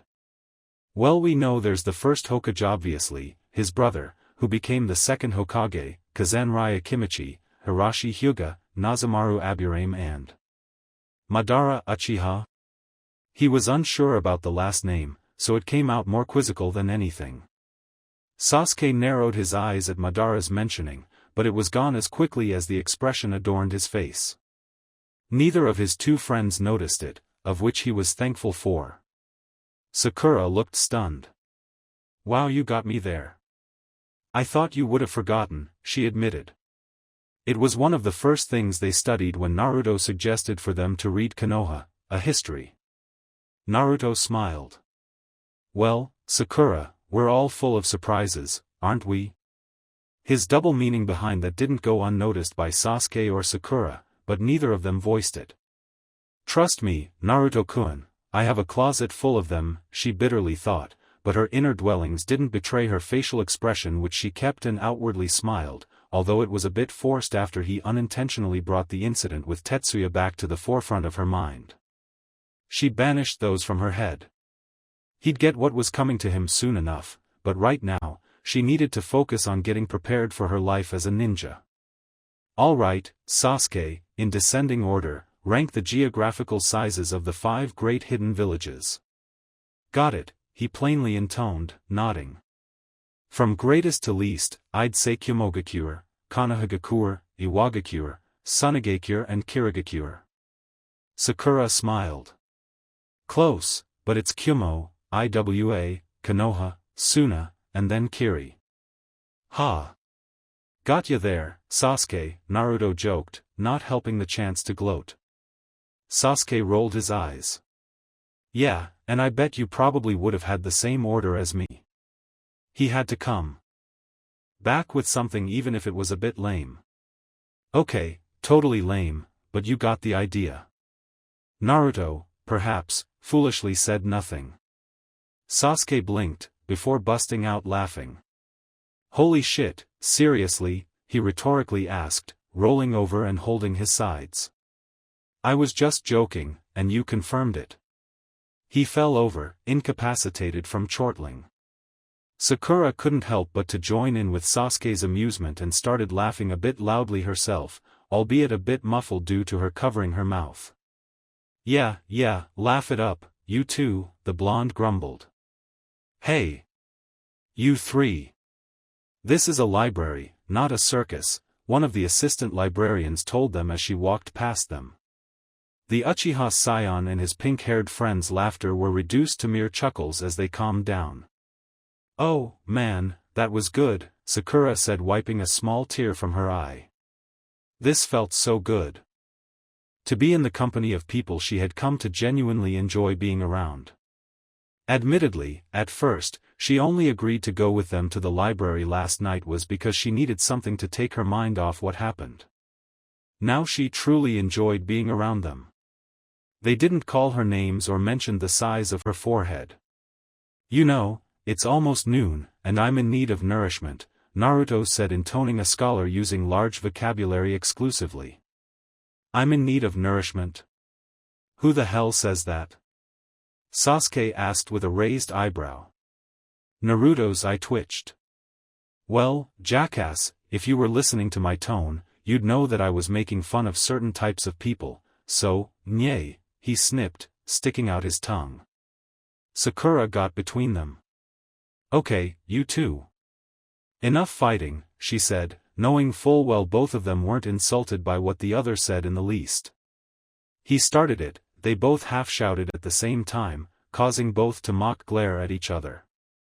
Sakura sighed and stood up, grabbing them both by the ears, taking authority for once in her life as she dragged them away a bit.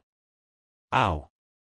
Sakura-chan, that hurts, Naruto complained, while Sasuke cringed at the pain he received from his resident auditory organ being pulled upon. Sakura gave them both a smile, but it was more, shut the hell up now or you're in for a world of hurt type of smiles. If both boys were completely honest with themselves, Sakura scared the piss out of them at that moment. Okay, boys, are you two going to behave? They both nodded frantically. Do I have to do this every time you boys fight? Two heads violently shook in the negative. Do you understand the consequences if I see you two doing this in public? Frantic nods even faster, considering they were still in pain. She sincerely smiled and let them go, hugging their heads under both her arms. Great. Now, let's go to lunch, she sweetly chirped. The blue-eyed troublemaker looked at the onyx-eyed brunette, who was just as bewildered as he was. How the hell could she be so scary and sweet at the same time? And when they actually became a ninja, she'd be even stronger than now. A sense of dread came over them as they both came to same conclusion. Let's try and not piss off the pink flower. As the trio was walking out the library, a thought occurred to the Uchiha genius. Shouldn't we clean up the mess? He inquired. They both stopped and looked at the pile and then back to Sasuke and then back to the pile. All three smirked. Nah, all three of them said simultaneously, laughing as they walked out of the library together and headed for the Ichiraku ramen bar. Route base, location unknown, time unknown. Danzo casually strolled through the base that had served to be his operating base for the past 2.5 decades. Although it probably needed some infrastructure improvements, what he had would do for now. It served its purposes and, to the route leader, that suited him well enough. He came to a large room, in which a throne sat in the middle. Were this a decade ago, he wouldn't have need for such a useless piece of furniture. But alas, like his old rival, he was not immune to the effects of aging, trying as he might to slow down the process.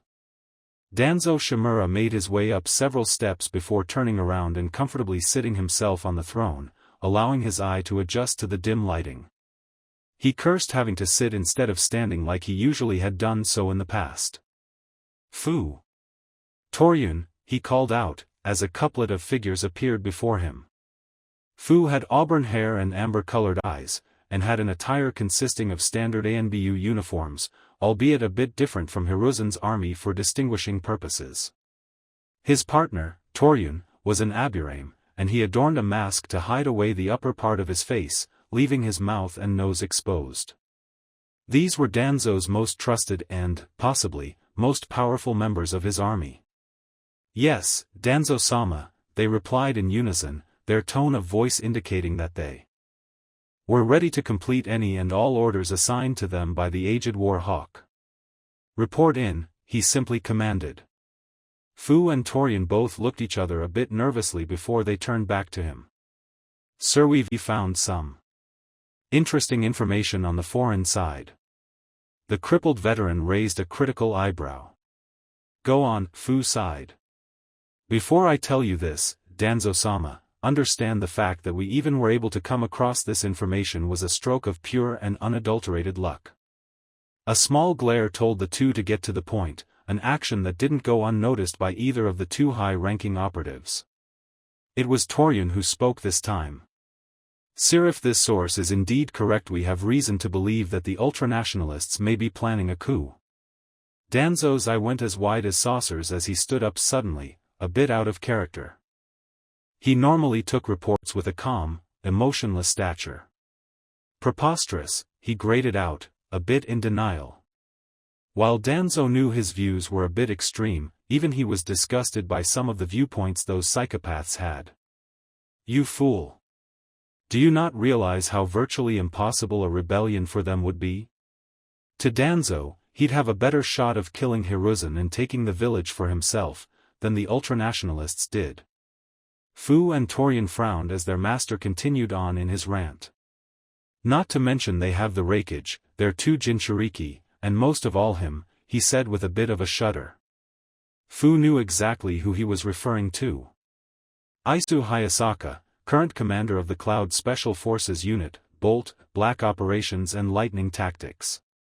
His bitter hate of the ultranationalists was known only to the people at the top, considering he kept most of his viewpoints to himself, but any genius could see the seething hatred underneath his stoicism. Sir, we know it sounds a bit far-fetched, but that's not even the part that's got us a bit disturbed. Considering that they were supposed to not have any emotions, such a simple statement spoke volumes about the situation they were in. And what, pray tell, is that?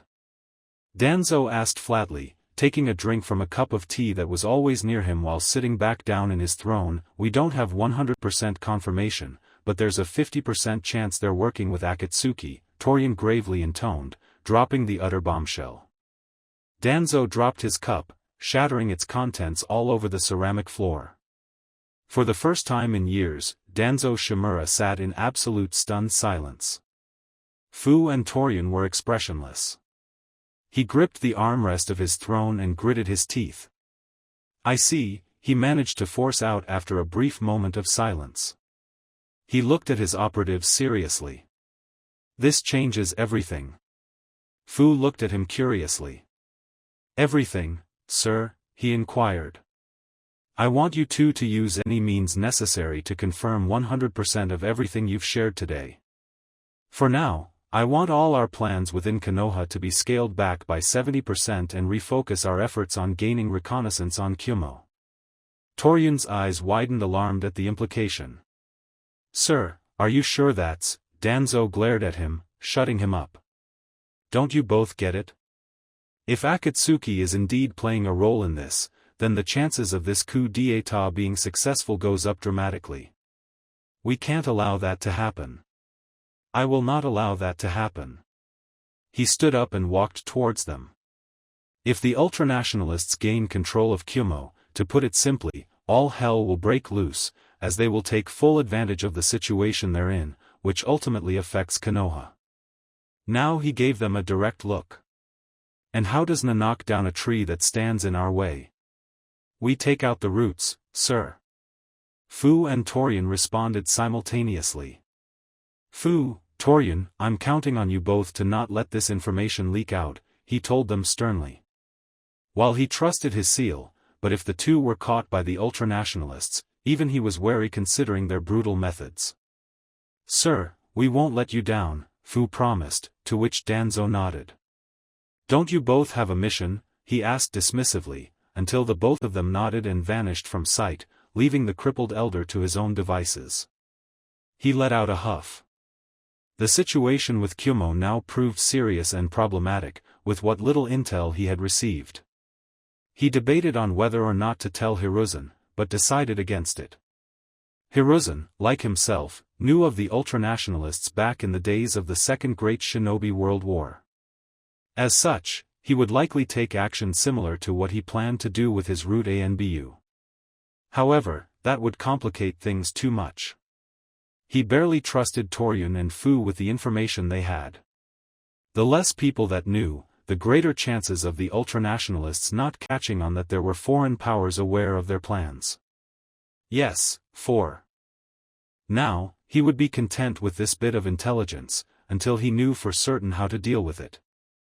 As far as he was concerned, he would not let them take power if it was the last thing he did, if not for Konoha's sake, but the entire EN. Maybe this will help me get what I truly want. He thought to himself with the smallest hint of a smile. Unfortunately, for Danzo, he truly had no idea of the approaching tide that threatened to tear asunder the delicate balance. Konoha Streets, downtown area, 1230 hours, Naruto and his friends were currently set on their path towards the Ichiraku Ramen Bar, a place where the loudmouth blonde had chosen earlier. People were curiously looking at the trio, mainly because they had never seen Naruto with anyone in his age group that could even remotely be considered an acquaintance, let alone friends. Naruto was enjoying idle conversation with Sasuke and Sakura that he genuinely didn't even notice the villagers' stares and glares. The fox, however, was not blind, as even being trapped he could still see plain as day, that the villagers weren't exactly happy about his jailer conversing with the Uchiha. But seeing as how it didn't really affect them too much, at best, they'd just shaken their heads and moved on. These villagers are such stupid and ignorant creatures. Are they truly that blind to what's in front of them? He thought with a slight growl. Granted, he was literally there when Minato sealed him inside Naruto, but a blind man could see the two shared a genetic link, father or otherwise. It wasn't that the Kyuubi particularly cared for Naruto's well-being, the only thing that mattered to him was his survival. It was just that the sheer ignorance of these pitiful apes was a disgusting sight to behold. With all that being said, if he were perfectly honest with himself, he could see himself genuinely coming to respect his jailer in due time, of course. He didn't like his situation, in fact, he flat out hated it, but like the logic Naruto used this morning applied to him, too. He was stuck, and crying out about it wasn't going to make the situation get any better. The fox could say many things about Naruto Uzumaki, but to say he didn't know how to choose good friends would be a bold-faced lie that even a mythical creature of his status couldn't deny. Sakura and the raven-haired Uchiha Scion had actually impressed the mightiest of the Bijou. Funny, here I was hating the Uchiha brat due to his connection to that bastard clan, he growled with venom. But as he intently listened to his interactions with Naruto, he found himself genuinely taking a slight liking to the boy, a fact that disgusted him, but it didn't mean the feeling would go away. The boy was nothing like his arrogant and boastful clan, a fact that probably disturbed him as well as intrigued him. Sakura was extremely intelligent, probably borderline genius if he had to guess. The Vulpine sensed deep trouble within her spirit, something he had a knack for. Exactly what it was, his guess was as good as Naruto's. No matter, they'd find out sooner or later. In short, the Kyuubi thought that the trio had a vast amount of potential, and with the right amount of training, they'd go on to become legends. Speaking of training, although their methods were sound, knowledge of the mind only went so far. They had to work their asses off through blood, sweat, and bitter tears. The fox snickered at the thought, briefly amused at the image in his head. Looking outside toward the real world, he saw that Naruto was silent, but grinning as Sakura made conversation with Sasuke. "Oi, Naruto, can you hear me?" he asked semi-rhetorically, already knowing he could, but it was a standard inquiry for new forms of communication. Naruto's eyes widened in the street as he nearly tripped over himself at the sudden, dark voice in his head.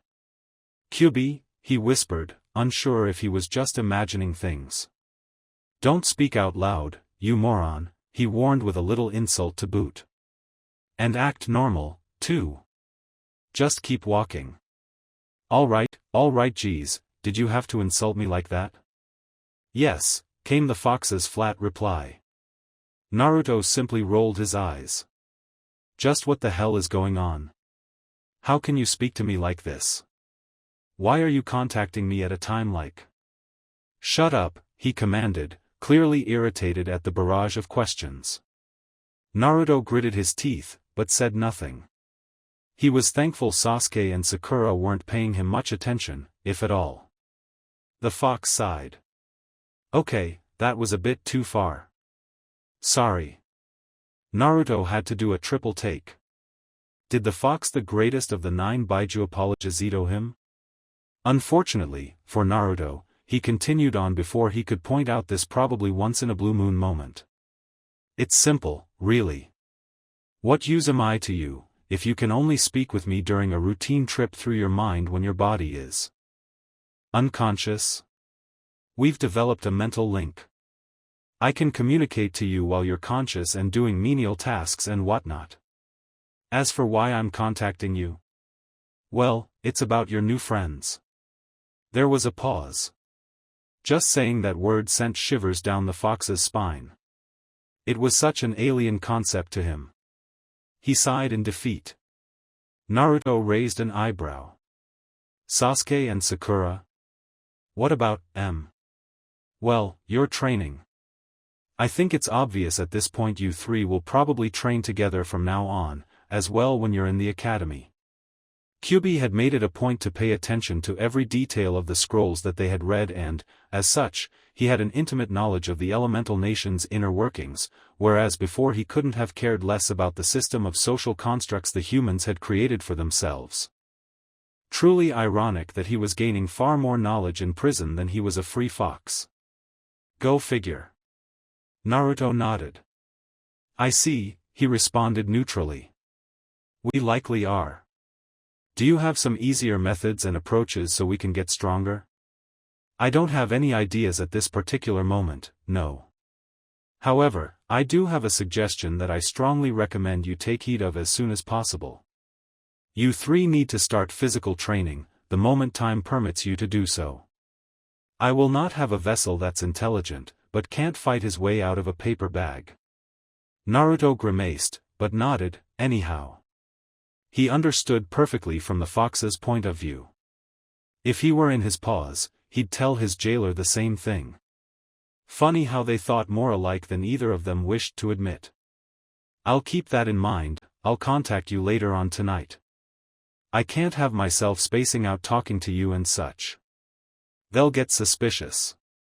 I don't know about you, but them finding out is the absolute last thing I want." The Kyubi audibly snorted. "You sound as if you're ashamed of me," he said a bit mockingly, which he immediately regretted. "Considering what I've gone through, I have every fucking right to be," came Naruto's bitter reply. The fox flinched a bit, but said nothing. A pregnant silence had passed by and Naruto, with a bit of mental force, cut off the connection. "Oi! Sasuke, Sakura-chan," he called out as he caught up to them, noticing that he had lagged behind a bit in his brief chat with his vulpine tenant. They both turned around and smiled. "Hey, Naruto-kun, did you space out and lag behind, or something?" He grinned sheepishly and rubbed the back of his head. "Well, I guess you could say that." Technically, he wasn't lying, so it was fine by him. A few moments later, they had finally arrived at Naruto's favorite restaurant. Naruto took a quick sniff and the aroma of smells he'd come to enjoy over the past few years assaulted his nose. He started drooling already. Tucci, the main chef, had noticed the blonde immediately and greeted him with a smile. "Oi! Naruto! It's good to see you." The old man was busy fixing some ramen for another customer who frowned at Naruto's appearance, but chose to keep it to himself. "Tochiji-san. It's good to see you as well." Naruto greeted back with a genuine smile. Tochi and his daughter, Ayam, were one of the few people to treat him with some respect and actually acknowledge that he even existed. He would be eternally grateful for them easing the despair that could have driven him insane as a child. He nodded, as the trio took a seat at the bar. "So, I see you have some friends. Mind introducing yourselves?" "Sakura." "Sakura Haruno, sir," the green-eyed girl introduced, blushing at being put on the spot so suddenly. "Sasuke Uchiha," Sasuke said coolly. Tochi raised an eyebrow. "An Uchiha?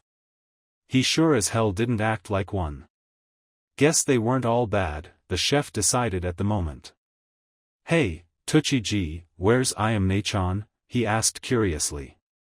Usually, by now, the brunette would have greeted him. "She's currently at home for her day off." "I'll tell her you asked about her," he assured. "That'd be much appreciated," Naruto thanked with a nod. "All right, you three, enough small talk. What'll it be?" the chef asked, going into full business mode. "I'll take 2 bowls of miso ramen." "You know me usual," Naruto told him, to which he raised an eyebrow. "Only 2 bowls?" he questioned before laughing a bit. "You sound as if he usually orders more," Sasuke noted, raising a amused eyebrow. "Actually, yeah. Usually he eats about 6, Tochi tacked on, laughing.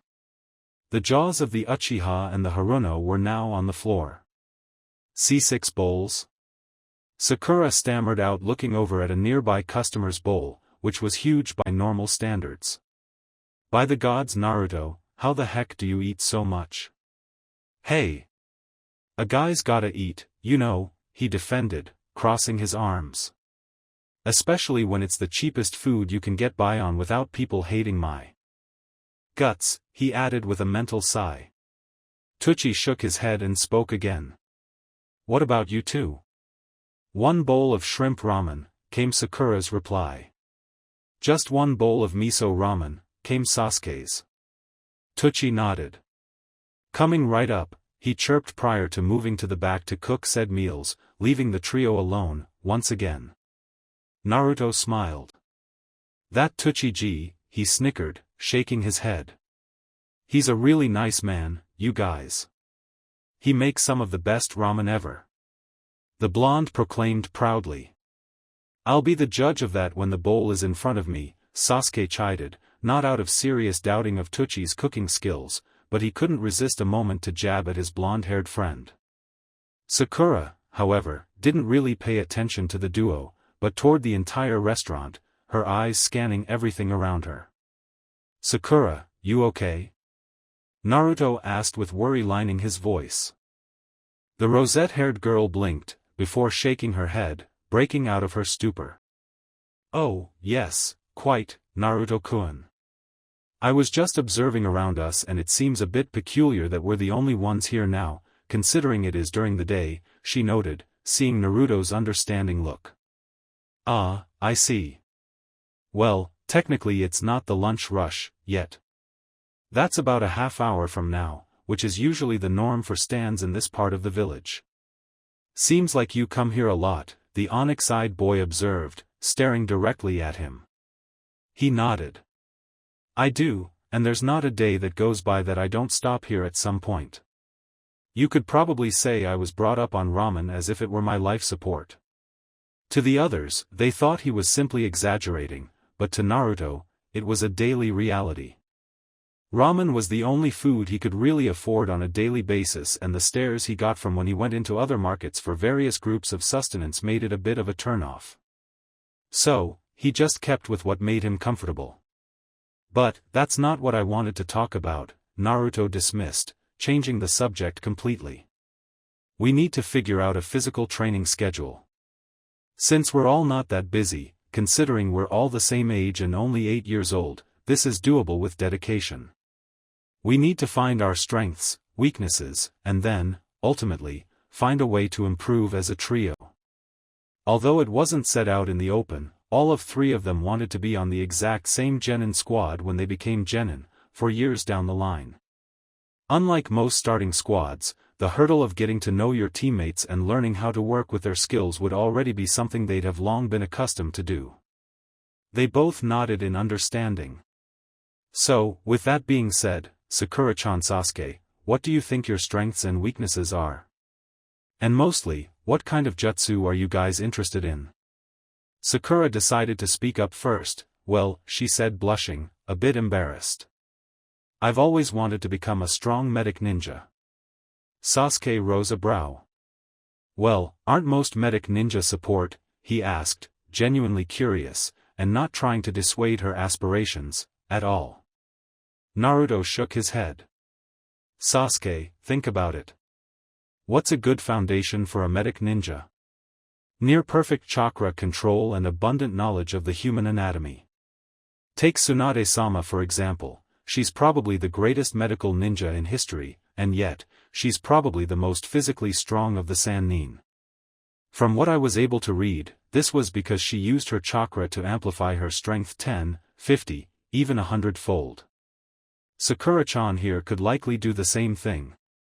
Add her knowledge of the human body, and she probably knows more ways to kill a person than how many bowls of ramen I can eat within a week. That last statement earned a healthy chuckle among the 3. Sakura smiled a bit and nodded. He'd hit the nail right on the head, of what she wanted to apply. Sasuke nodded. I see. As for me, think I'm most interested in is becoming adept with ninjutsu, taijutsu, and maybe a weapon that fits me. However, the first 2 are definite. No questions asked. Alright, and as for me, I know for sure I want to be a kenjutsu master, specifically, I want to own a katana, Naruto declared, which got surprised looks from the 2 of them. He continued on, unperturbed, and like you, Sasuke, I want to improve my ninjutsu, but I'll mainly focus on close-quarters combat with a sword, and, if it gets knocked out of my hand somehow, I can continue kicking ass with my bare fists. Sasuke smirked, interesting choices. Others also, all right. Order up. Tucci shouted out, interrupting Sasuke, and smiling as he brought out their orders from the back kitchen. 2 bowls of miso ramen for my favorite customer, he said, sitting the 2 bowls in front of him. Naruto drooled at the sight of his favorite food being hot and fresh. 1 bowl of shrimp ramen for the pretty young lady. Tucci grinned, causing Sakura to turn red in embarrassment and bashfully thanked the old chef. And 1 bowl of miso ramen for our resident Uchiha, he smiled. Enjoy your meal, you 3. With that, Tucci went back to the kitchen, leaving the trio, once again, alone. Naruto picked up his chopsticks and dug in, albeit a bit slower than usual, both in part due to having some newfound manners as well as not wanting to burn his tongue. The Uchiha and the Haruno shrugged and tasted their respective bowls. Naruto had to smirk at their reactions. Oh, man, this is good.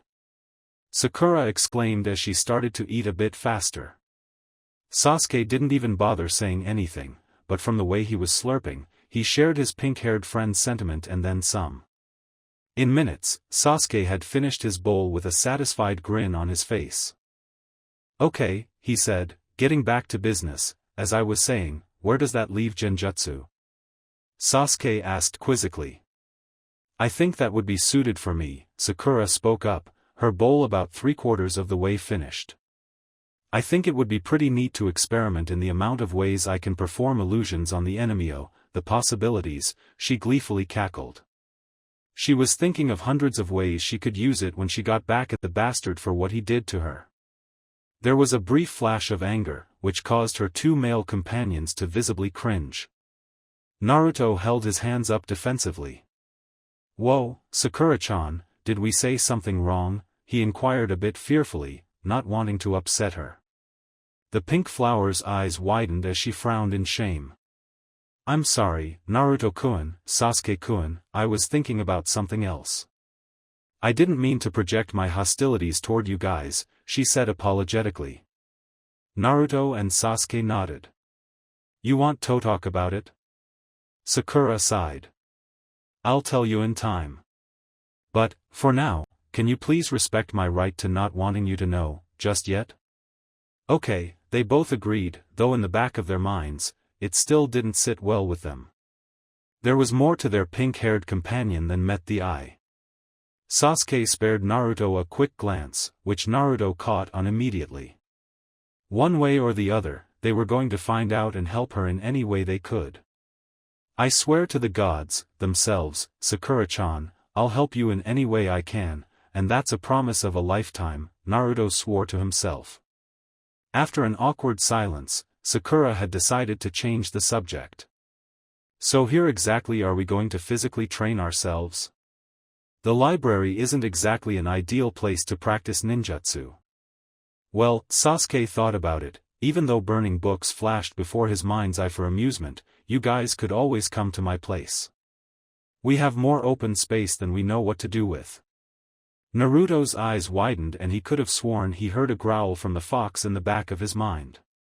Would the Uchiha clan really allow him to mingle with the scion, in such close proximity to their estate? I don't know, Sasuke, but do you really think your family will allow outsiders in? I mean, some of them aren't exactly the nicest people around. No offense, of course, he added quickly as to not misrepresent the entire family based on the actions of a few. Sasuke waved him off. None taken. Trust me, a good many of my family are arrogant assholes. To be honest, I really can't stand most of them. But, that being said, they shouldn't bother us, at all. As far as they should be concerned, we're just 3 normal 8-year-olds trying to become stronger shinobi. I wonder if you would say that if you knew I was a Jinchuriki? Naruto thought a bit sadly. I have plenty of scrolls and weapons, too. Of course, we can check out some scrolls from the library, but there's no real need. Sakura crossed her arms. Wouldn't most of your clan's scrolls be, suited for Uchiha? She asked rhetorically. Sasuke opened his mouth to retort, but found himself silent as the logic of her statement started to sink in. Naruto whistled and snickered. Wow, Sasuke, she's got you there, he chided, patting him on the back. Don't worry, you'll get used to it. Yeah, I see your point, Sakura, he conceded with a sigh. So tomorrow, then? Sakura looked at him. Tomorrow? It's barely afternoon, so screw that. Let's go back and do some training right now. Cha, she said excitedly. Sasuke laughed at her enthusiasm. Okay, we'll go, he agreed as her eagerness had rubbed off a bit on him at that moment, too. Naruto smiled. Wahoo! Let's go, he yelled, hopping from his stand into the direction of Sasuke's estate. Which he had no clue where it was. He scratched his head. Which way? He asked a bit embarrassingly. Sakura shook her head. Naruto-kun, you really need to slow down a bit. Lead the way, Sasuke-kun. The Uchiha. Scion happily obliged and took lead and showed them the way to his estate. Tucci, meanwhile, had come back with their checks, only to find the 3 missing. Damn brats left without paying, he huffed, before smiling. Well, it was good seeing Naruto making some friends his age. I'll let it slide this time. With a headshake, the old chef went back to prepare for the lunch rush. Lightning Country, unknown location, 1,300 hours, Lightning Country, unknown location, 1,300 hours, Hideyoshi Akechi sat in an office in a remote cave about several kilometers from Kyomogakure. It had served its purpose for the ultranationalists' hideout and a secret meeting place for the higher echelons. It was truly built to last, made with the greatest steel money could buy, as well as having several tunnels and rooms that were built all throughout the entire mountain. There was always a way to escape, and since they had built into it so much, a cave-in was unlikely as the mountain was hollow. As for the ultranationalist leader himself, he was a very striking man, appearance-wise. He had snow-white hair, a trait common in this part of the elemental nations, gray eyes, and stood at an impressive 6 feet, 2 inches. He wore a silver battle kimono covered in dark samurai armor. But the most striking thing about him was his large cross-shaped scar on the bridge of his nose. A Chunin-level ultranationalist member came in after knocking and dropped to a knee in respect. "Hideyoshi-sama, he has finally arrived," he spoke cryptically. "Send him in," he said coldly. The Chunin nodded and left. A few minutes later, a man wearing a black coat with red clouds stitched to its fabric came in. He shut the door behind him. The man was tall, possibly taller than even Hideyoshi himself, looked to be in his mid-30s, with an athletic build to boot. His pale skin contrasted with his bright auburn hair, and his many piercings on various parts of his face. But it was his eyes that struck him the most. They were eyes that reminded him of his own, minus the vortex pattern. Those were the eyes of a killer who knew no remorse and would do anything necessary to get the job done. Hideyoshi felt a bit of sweat roll down his brow, a fact that he didn't like. It showed that he was cautious. A fact that he didn't like. The powerful shinobi took a seat and was directly across from him. "I'm glad you could make it," Hideyoshi began. "I'm Hideyoshi. I know who you are," he interrupted with a commanding voice that even the ultranationalist leader had to respect. "Hideyoshi Akechi, clan leader of the Akechi clan within the walls of the village hidden in the clouds, as well as the leader of the ultranationalist party." He refused to smirk at that last bullet point. "I see, impressive. May I inquire your name?" Hideyoshi asked respectfully. "No, you may not," he said with a hint of finality. "Let's be frank here, Hideyoshi. I know what your plans are, and you know what I am and what my plans for my organization are. I only decided to come because I didn't trust anyone else to do this exactly as I had intended, lest I'd have to kill them. Believe me, they are hard to replace. Anyhow, on to more pressing matters. You contacted us, and you want our help, meaning, you've somehow discovered our existence. Frankly, I would have killed you all to keep that secret, but you intrigued me with some intelligence, as one of my dear members gather." That was not a threat. Hideyoshi understood very much. He knew damn well that the man could have backed up his words tenfold.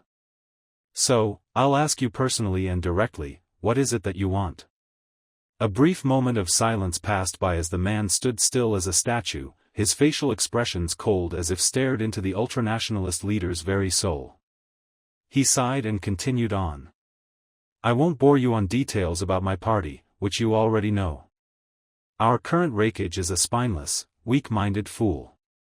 He and his bastard father have scaled back our forces, and we've lost every war we've participated in since they came to power. They threw away the ideals of the Shodai Raikage, may he rest in eternal peace, in favor of those a bit similar to those disgusting tree-huggers." He growled in flat-out disgust and hatred. The auburn-haired man's face remained impassive as Hideyoshi continued. "However, even we do not have the strength or resources to kill him." The organization member's eyes narrowed as if telling him to correct himself. "Well, I mean at least not in a way that they can pin the blame on us, even though we are technically at fault." "So can you do it?" He scoffed. "There is no man immune to assassination, and A is one of them. Killing him is the easy part, getting away with it? That's an entirely different game, one that could be costly." Hideyoshi sat a bit straighter. "We are offering a lot in exchange," he noted. "Yes, according to what I know, but this is not a simple political assassination. This is the same Yondaime Raikage who fought the legendary Yellow Flash and lived to tell about it. It seems this job would be for me and me alone." "Yes, indeed," Hideyoshi agreed. "You can have his annoying brother as well as the two-tailed feline, herself, as well." The shinobi looked amused. "You seem to want to part ways with such powerful toys so quickly. Does taking over really mean that much to you?" Not that he truly cared, but it did seem odd to the shinobi prompting his question. Hideyoshi waved him off. No. Our members are powerful, and once we take over the village we'll start using those methods to train our forces from Genin all the way to the Bolt. That will more than offset the cost of losing 2 Jinchuriki. Besides, it's not like they would willingly follow us, anyhow. The man snorted a bit. I see. Are you confident you can get the people on your side? I am, he confirmed. Fragments of our ideology are sweeping through the village faster than even we anticipated, much to our glee.